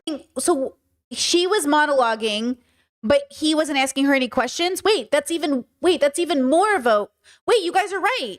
But wait, now that I'm makes getting it even confused. worse that he approached her. Wait, that makes it even worse that he approached her. Well, I watched this video twice and I misheard both times. Wait. But isn't that worse that he approached her? Now I'm Because, confused on a situation that didn't even happen. I thought the guy was monologuing and didn't ask any questions, but she was vibing. So the girl was vibing and getting to rant because I'm a ranter in my relationship. And not that my partner doesn't communicate as well. Wait. Dude, I'm too dyslexic Why did for he this interrupt shit. their date then? Chet says that's your biased thinking, Brittany. Maybe. I mean, she's asking questions. Wait. She was leading questions and asking the questions and he was not reciprocating? Oh, I Wait, love this. This is so funny. That's what I was saying. She could have been autistically monologuing. Oh, for sure. But also, so could he. Even if the guy was monologuing, he could have been autistically monologuing. What does it matter? As long as the people on the date are happy, what does it matter? Because now, okay, wait, now I'm seeing the date again. So wait. This is why you guys have to watch with me. Okay, listen. So now in her head, a man just approached her and said, like, is the date going well? And now if she already has an insecurity about talking too much, she's gonna be like, why do you think that? Do you think I'm talking too much? And if he feels like the guy is not into her, let the date go that way. Wait. Yeah, Chad said because he thought he would be more interesting to talk to than the guy she was on a date with. Ew. Chad says this is autism on autism crime. Yes, it is. Wait, that's still so bad though. That's so weird. Yeah, it doesn't matter who was talking. What matters is like they're allowed to have a date that goes that way. Of course they are. That's just so strange. Why did he do that?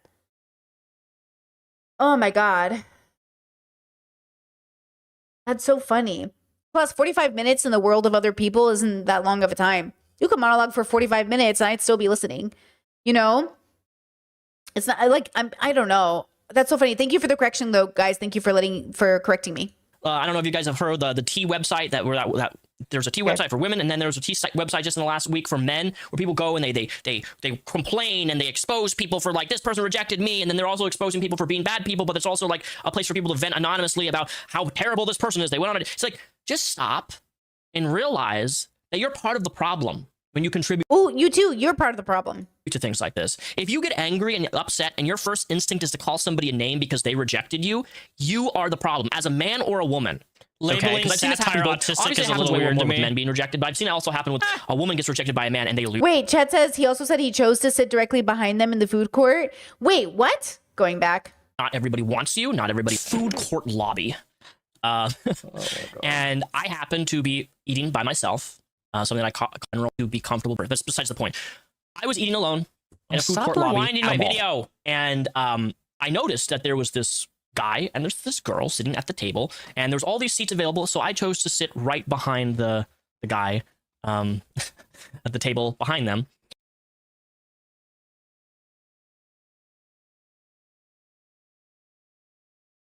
And you know what I did?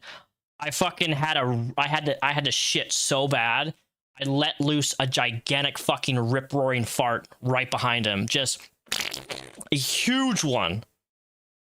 I leaned back and I'm like, how'd that smell?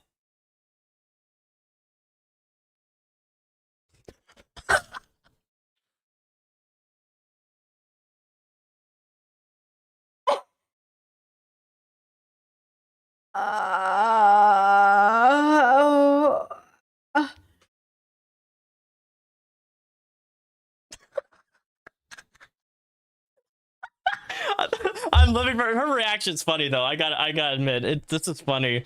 I'm so glad I'm watching this with you guys. You are catching things I didn't catch the first time I watched it. Oh my God. Oh my God.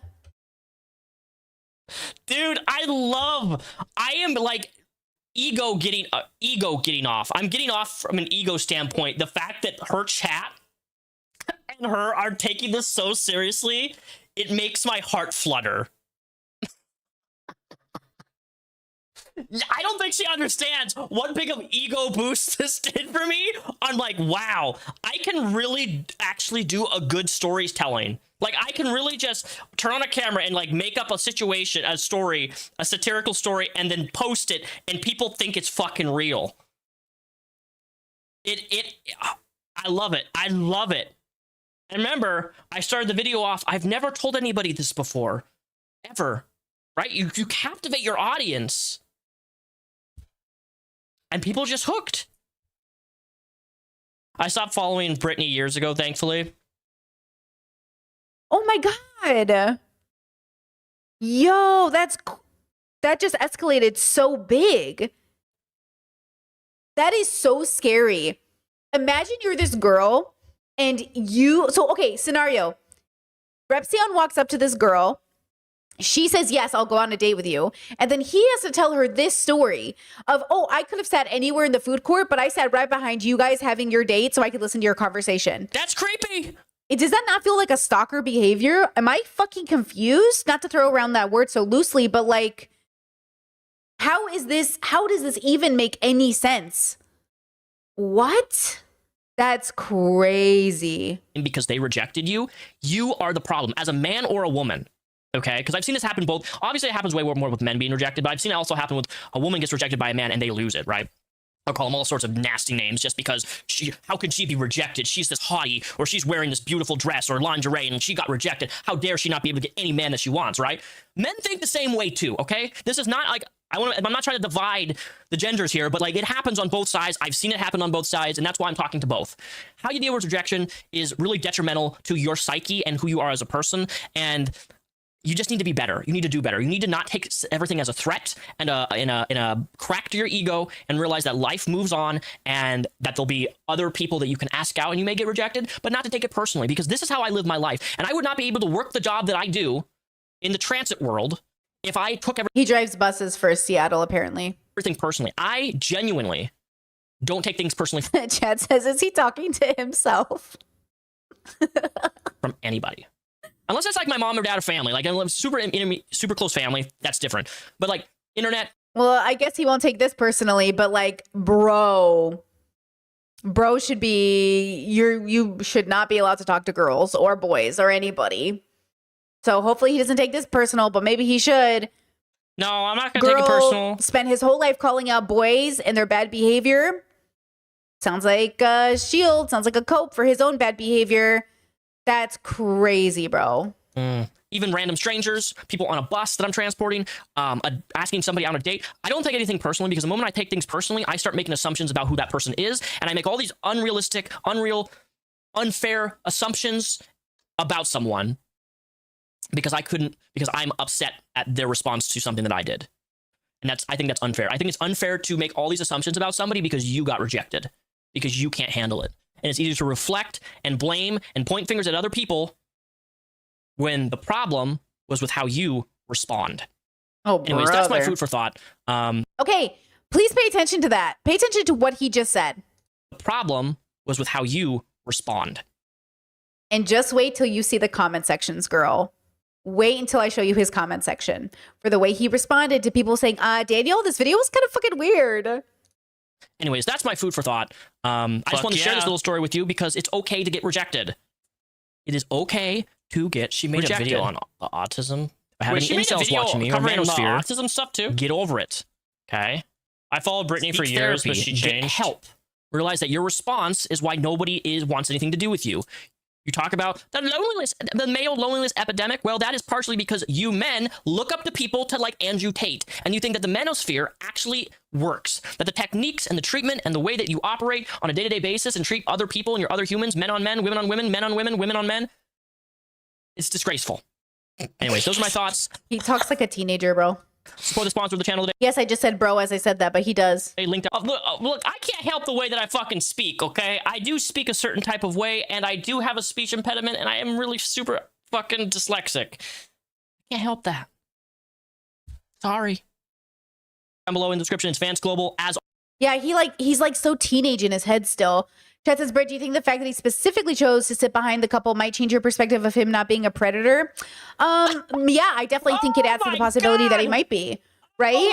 Or, you know, there's like some part of the culture. I don't know what the bubble is. I don't know who trained him. I don't know if in his world that makes sense. But like in my world, that's the creepy behavior. I love it. Now they're implying that I'm a predator because I sat behind a fucking imaginary dude in an imaginary story. Because I sat behind someone in an empty food court. Man, this is actually far more goal. Actually, you know what I'm going to do? I'm going to paste this video right now. I'm putting this in my downloader. I'm downloading this video in case it gets removed. In case people start going to her video and commenting shit, I'm downloading this video ASAP because I don't want her to remove this. This is pure gold. Because, like, man, if I was her and I found out that the video that I'm responding to is fucking satire, I personally would remove. I've done it before. I've responded to stuff on X before, Twitter, that I didn't realize that was satire. And then I was like, oh my God, this is satire. And I thought it was real. And I've deleted my shit because I'm like, oh my God, I'm a fucking idiot. So I'm downloading this right now because I don't want this video to get, this is pure fucking gold. You are, Brittany, I'm going to say it. You are going to be in my fucking compilation video when I make my social experiment video comes out. And you're going to be the main brunt of this because you're a fucking moron. Like, genuinely. But thank you for being a moron because it's going to make my video 10 times better. The fact that you're on video implying that I'm a predator because oh my God, this is good. This is golden. I love it. I love it. I love it. Who would have thought that I could have gotten this type of bait response out of a situation I made up? All right, it's downloading right now. All right, what we're going to do next, though. Okay, God, we're almost 3 hours into this. Do we want to watch the next segment? Do we want to see Ethan Ralph get arrested? Because, like, I don't feel... I'm bored. This is boring as fuck. Now with Brittany. I already responded to the first video, responded to the second video. I don't want to do it anymore. I don't feel like I have much more to say. Should we go to Ethan Ralph? Ethan Ralph arrest footage?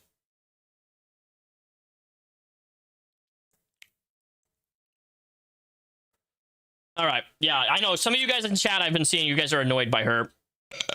I think I don't have anything else to say. I think I've gotten... But remember, also, if you want some really good content, you could go to her Tumblr blog at tumblr.com/Brittany Simon, which she doesn't post here anymore, the last, like, all 2018. But, like, she has a lot of posts and things like this. If you want to go back and look at her A-log stuff and see that, oh my gosh, you know, she was a big H3 fan, or, you know, she was a big fan of this or that, and, you know... Because I think if you go back in 2018 on her Tumblr, you can see a lot of things where she changed herself and perspectives changed. Just like I've changed.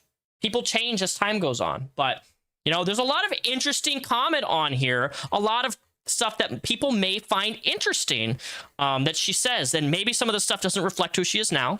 If that's the case, awesome. But there's a lot of good information here. Like a lot. Look at all these Q&A stuff that she did. A lot of it, right?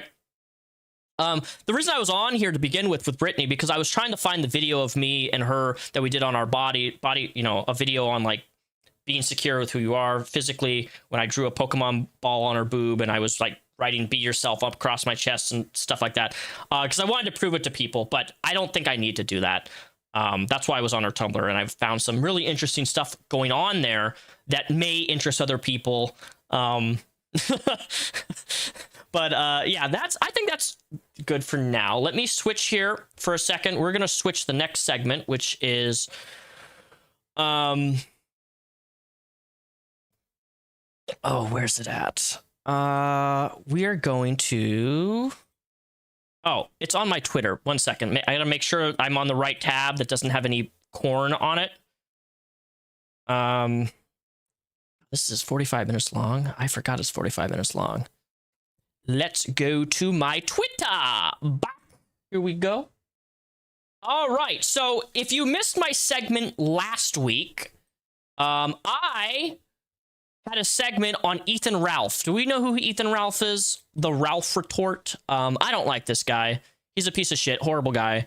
Reese Revenge Corn has like 5 restraining orders on him, screams the N-word 5,000 times every time he can. I've had the disprivilege of interacting him with on Discord a couple months back, but he recently got arrested at the airport, a very empty airport, and this is his arrest footage. I do want to give a trigger warning. If slurs are something that bothers you, don't watch this. I'm sad that you weaponized your therapy and stuff. It is what it is. It is what it is, Kitty Foxy. I'm not going to take it super personally. I thought I was going to take the last segment way more personally than I did, but I realized is that she's actually really just naive and stupid. And she's really lazy. The fact that like Brittany Simon is very lazy with research, and the fact that she spoke about me in such a way, completely like calling me conservative and stuff. I don't know. It's disappointing, and it does hurt a little bit, but at the same time, it's like, it is what it is, right? I can't change her mind. She thinks what she thinks about me, and it is what it is. I can't change that. It's not my job to change her mind. It's just sad because I genuinely looked up to her. I looked at Brittany Simon as a sister, like a sister role model at one point years ago. And it's just sad to see that she thinks that way about me, but it is what it is. Can't change it. All right, 1 second. Let me get this. Is there no audio? Let's see. Come on, audio. Where's that? Oh, here we go. What are you doing here? Anyway, this is Ethan Ralph, who we covered last week. Where's home for you? Merida, Mexico. What? Mexico, Merida. How much you been drinking? So he flew out to Milwaukee, Wisconsin to have sex with a porn star because he's been living in Mexico to avoid paying child support because he has 5 restraining orders on him. And he's released revenge corn. And he had a warrant out for his arrest at one point. And he's a felony. And he's a felon with, he's punched a cop before and a bunch of other shit. But just imagine getting arrested in an empty airport, man. That takes a special power, being that stupid. I don't have anything else to say. Put him in. You're being detained right now, okay? Put your hands behind your back. Okay, that's fine.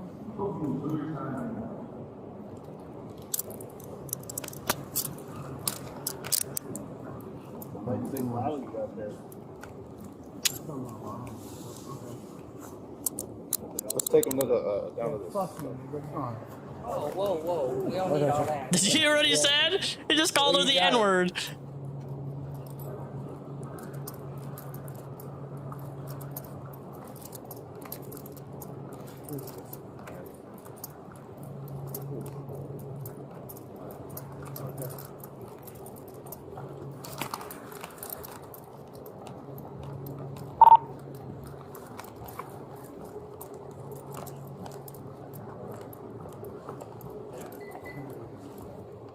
This guy. Doesn't matter.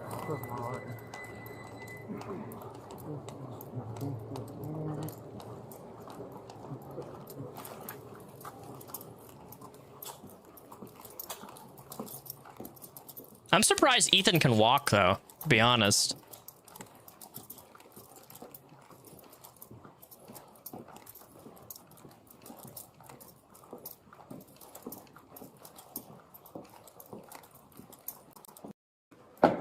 My knee hurts. I need an elevator. You want an elevator? Yeah, I do. Let's go this way. My knee hurts! Ethan Ralph fucking has to take the elevator. Because he can't walk down steps.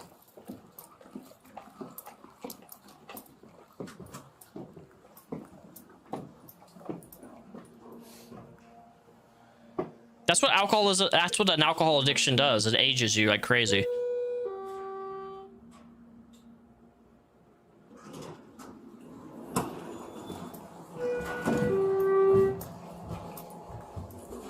Sorry. I don't have any weapons. Like, Alright, well, we'll search one. yeah, I have a lawyer, so whatever you want to do. A lawyer. Oh, you're a Mexican lawyer? Yeah, I'm sure, Ralph. You're broke. I haven't broken any laws. You were on here. Yeah. And you.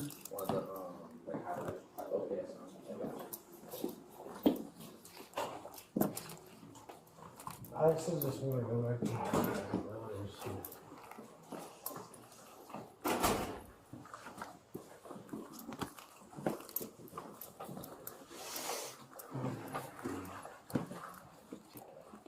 Alright, stand right over here for me. Alright, I'm just gonna pat you down real quick, alright? Sure, go ahead.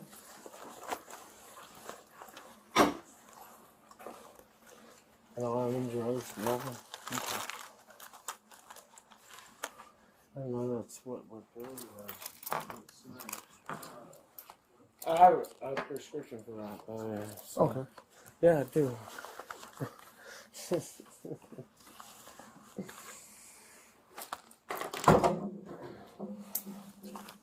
It's in this here. In the bag. Yeah. Yeah. Nice prescription. So. I turn off for me.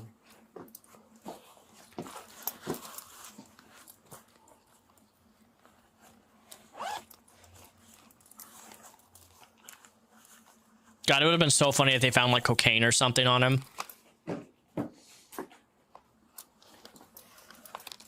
Yeah, cigarettes and pills have been prescribed, so thank you. I appreciate it. You've done a great job.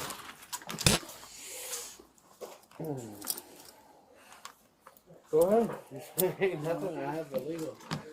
Nothing. So.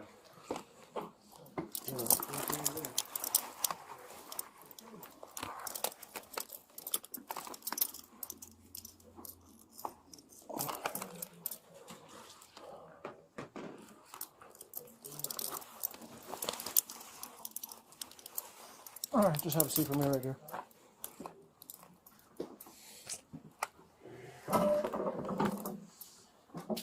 When you're out here, do you this shit whole? Or do you think about that or not? Well, I don't know what happened. Nothing. I was trying to leave, and you and your officers accosted me, so.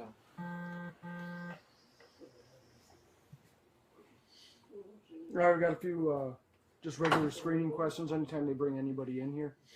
I don't talk to any police about my lawyer, so. Okay.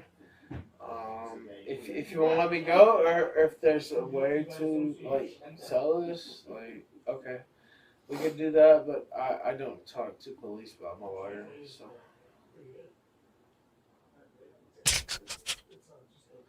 If you'll let me go, I would like to go. Yeah, but.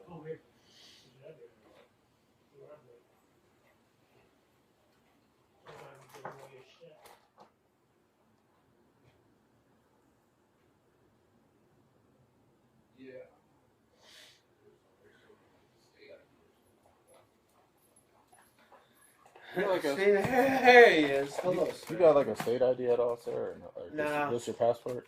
Nope, passport, that's it. It was, I'm a resident of Mexico, and I really want to go back, actually, so, like, I didn't fuck with anybody or anything like that, so. That's not coming back.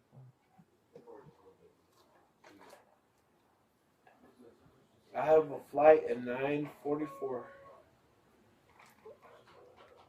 You have a flight at 9:44 in the morning here? Yep. Which he didn't make, by the way. Boarding pass? Well, I mean, I can show you my phone, but my hands are tied behind my back, so I can't really show you, but, Which airline is it? United. On United? Yeah. That's why I always I don't like, dude, I don't like having digital boarding passes.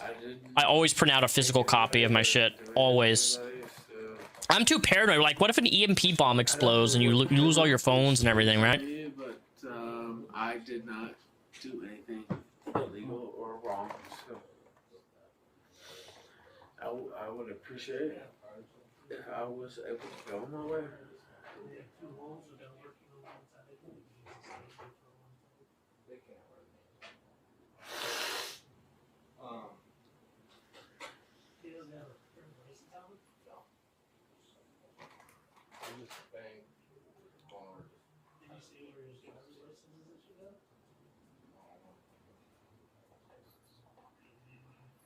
So Ralph, do you have a driver's license at all anywhere in this country or no? No. I have a Mexican driver's license, but I don't have one. You said a Mexico driver's license? Okay. I do, but Did you? It's not with me. Did you live in Mexico for a while? I live in Mexico. Yeah. You live in there, in Mexico now? Yeah. Okay. Your passport said out of Tennessee, so that's what I was just. Yeah, I live in Mexico, Merida. Yeah. Okay, I got you. So That's how you avoid paying child support, man. Deadbeat father. How long have you lived in Mexico? 3.5 years. 3.5? Yeah. What part? Merida, the capital of Yucatan. Okay. Yeah. So. Yeah, that's about it. And you lived in Tennessee before you lived there? Yeah, I was born in Memphis, Tennessee. Lived in West Memphis, across the bridge. What made you go to Mexico? Why did I move to Mexico? Because America sucks. I mean, in terms of like prices, you know what I mean? Like in cost of living, yeah, it sucks. So I can do my thing everywhere. Also, that's a bottle. Well, I'll just wait. So what brings you to Milwaukee?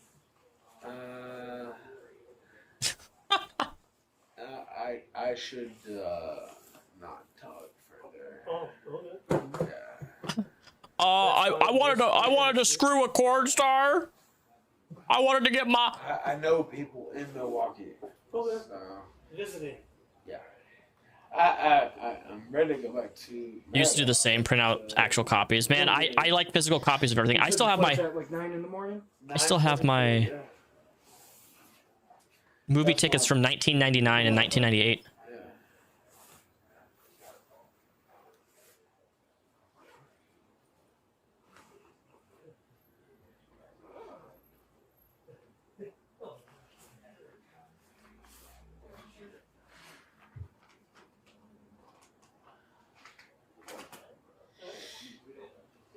In New York, if you don't pay child support, you go to jail. I did not know that. I don't have anything to hide, but I don't.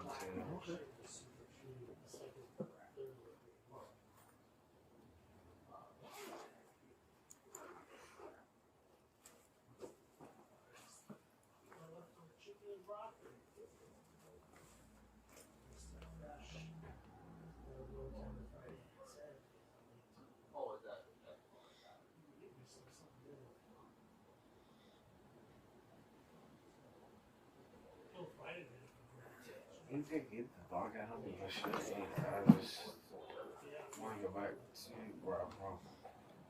So.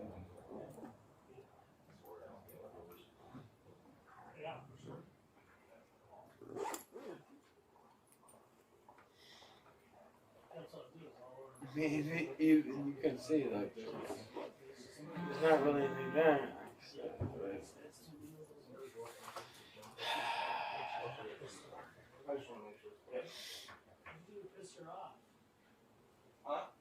Thank you for putting my computer back in.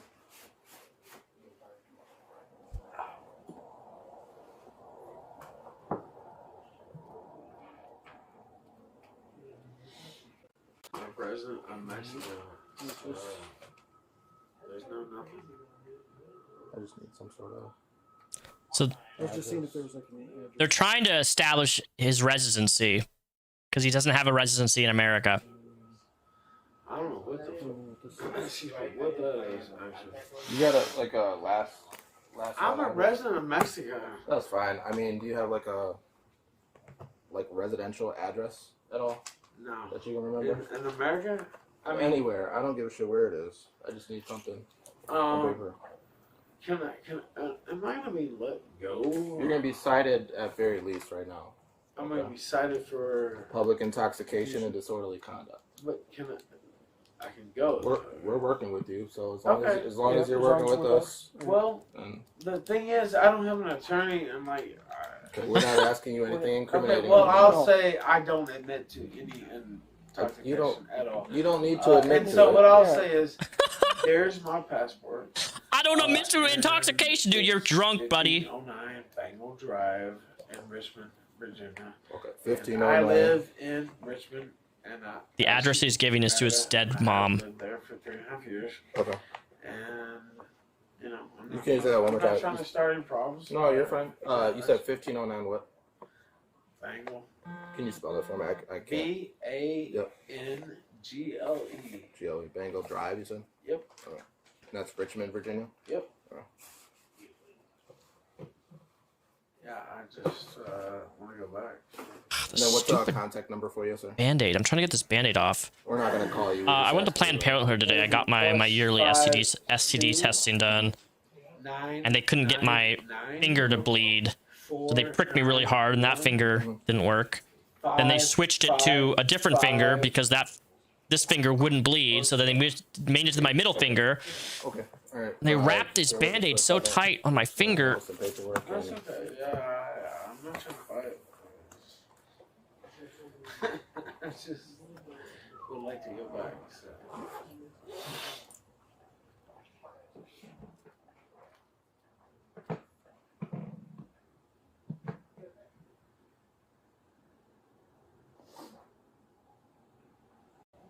There, like, I don't care. What's your last name?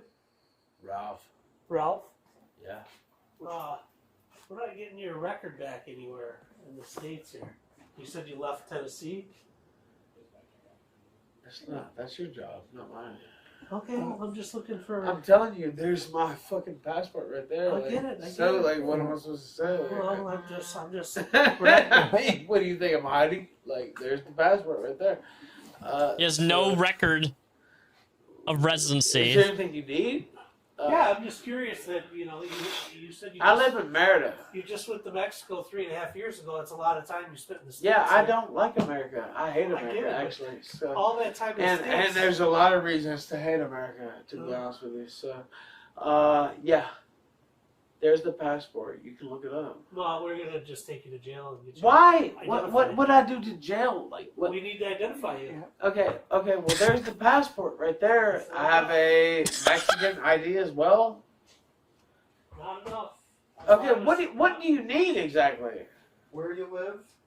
I live in Merida. I live in Merida. Something that's going to come back. You said you only in Mexico 3.5 years. So that you had a whole life here, and there's no sign of any life here. No, you're a dumb motherfucker. I live in Mexico, and so you're a stupid son of a bitch. You know, you have a whole new reason why you're going to jail. I don't give a fuck about you, fucker. So I live in Mexico. Well, we don't care anymore. Okay, well, I try to tell you, like, I don't know why you're hostile, actually. But... You're the one. He's the one who suck a dick and choke on it, nigger. Yeah, I tried to be nice. Yeah, dude, what did I do that wasn't nice? Like, that's what I'm saying. Like, it's fucking retarded. Mm-hmm. Oh, Ralph. Really? I did nothing.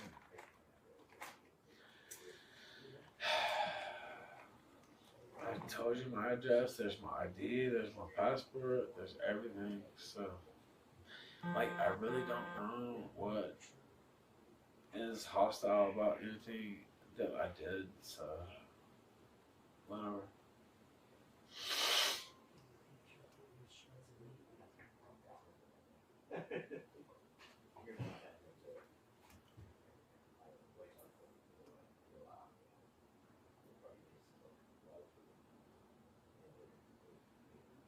This is the guy I covered last week. His name's Ethan Ralph. He runs a show called The Kill Stream on a different platform because he's been banned on everything. Anybody here? Like, I don't even know. He's a deadbeat father. He's an essayer. He has 5 restraining orders against him. He's a felon. He's a chronic alcoholic.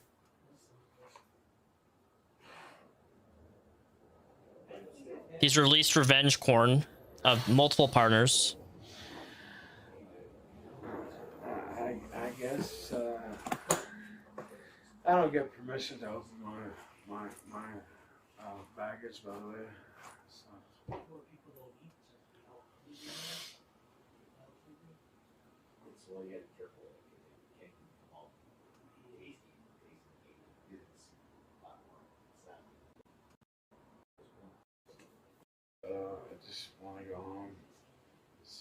Wrestler. So, there's no secret. Anything like that. This is kind of. Yeah, where does the floor flop come? I'm waiting for that. Can't wait for the floor flop. I saw a clip of the floor flop. Going to be honest with you, I don't think you're gonna make that flight, sir. Well, we'll see. Alrighty. But, like, how? Why? Somewhere else. Unreal.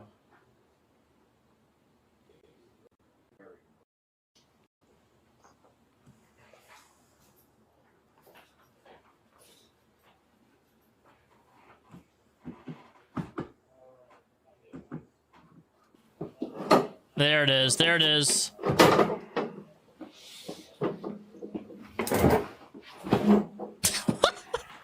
want to sit in the chair? I love this. This is it's so funny. Like, look at this, dude. It's like, I'm gonna try to stand up. I'm Ralph. Look at his belly.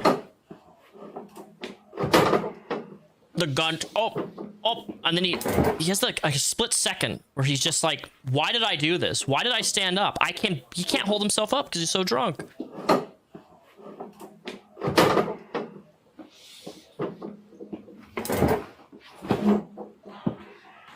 You want to sit in the chair? No. I don't.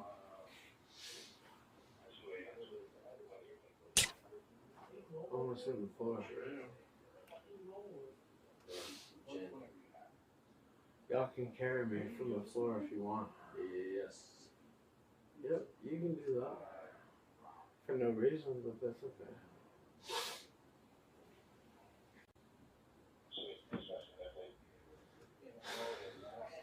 Yeah, that little wall right there, you saw it shake. It went, woo, it flexed.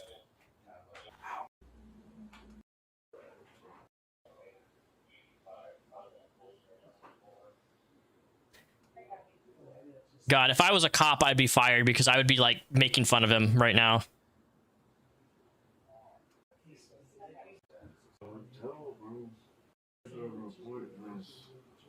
Just mumbling to himself.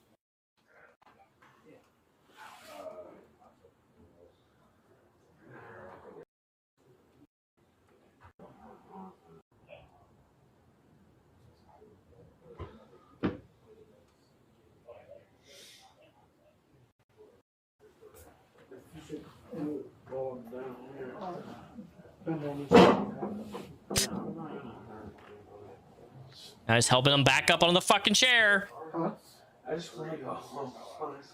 Yeah, well, we're a little bit past that right now. But go down and get booked and released. Well, what I'm saying is, I don't have any. Well, they're reviewing the cameras. Okay, that's okay, but I agree. This is. Which one? This is. Yeah, I think it was. Which one's the good one? The right one.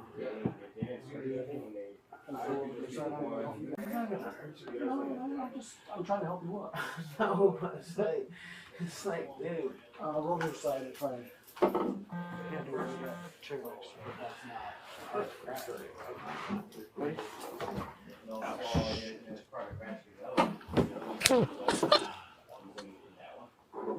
No, I'm not trying to hurt you guys. I just want to go home. It actually tightened up. It what? It tightened up. Which one? Both. It tightened them both. I'm not trying to. I can't even escape even if I want to. Jesus. Like, Notorious Big said, I won't quote the verse, but, no, I have no way to escape. It will be for a minute until we get them off of you. Alright, well, do you think I'm going to make my fight or no? Well, it depends what they're going to do down at the jail. Whether they're just going to ID you, and then there'll be a book and release. And then we'll But release you. for what, though? Like, whatever they review right now. So I don't know. I didn't look at the cameras. I've been out here with you. But, potentially, I could make that fire. It could depend on how long you're down there, how busy they are to get you in and get you out. It's all gonna depend. Well, what do I if you need give them to- any attitude or any problems down there, I guarantee you will be there. Well, that's what I'm saying. Can I do something here to Here? Well, No, that's what we were trying to give you opportunity for. Well, I what do you want to know? If you want to know something, I can tell you. Well, all we were asking was. I live. I know you Canada. live in Mexico now, right? Yeah. We were just what? Went through the stuff already. Yeah, all this is done. Okay. Yeah, I don't have anything. That's what I'm saying.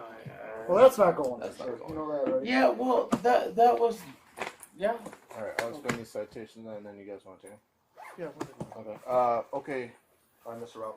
So you're gonna be cited for two things today. Okay. The disorderly conduct. Okay, that's just the. We got multiple calls about you yelling shit in the lobby or whatever you were talking about. Okay. Which is fine. So we're gonna cite you for that. Okay.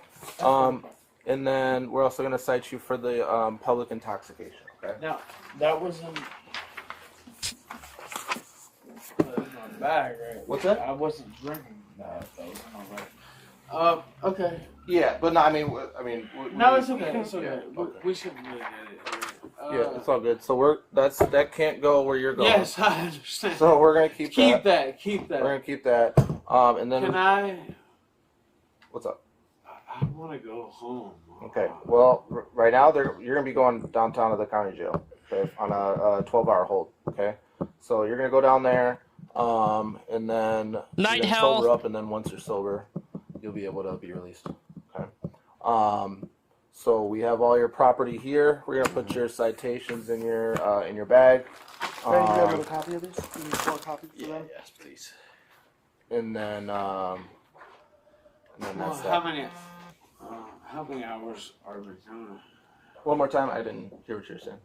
My mouth's dry. I can't. Well, yeah, that's what happens when you drink. Yeah, half well, a- yeah, half you a know bottle. all about it. So, how many hours? It's a 12-hour hold. So you stay there for 12 hours. So I've already been here for 2. You have not been here for 2. Wrong. In here? Yes. No, you've been in here for like 45 At least minutes. one. No, you've been in here for like 45 minutes. You're full of shit. All right.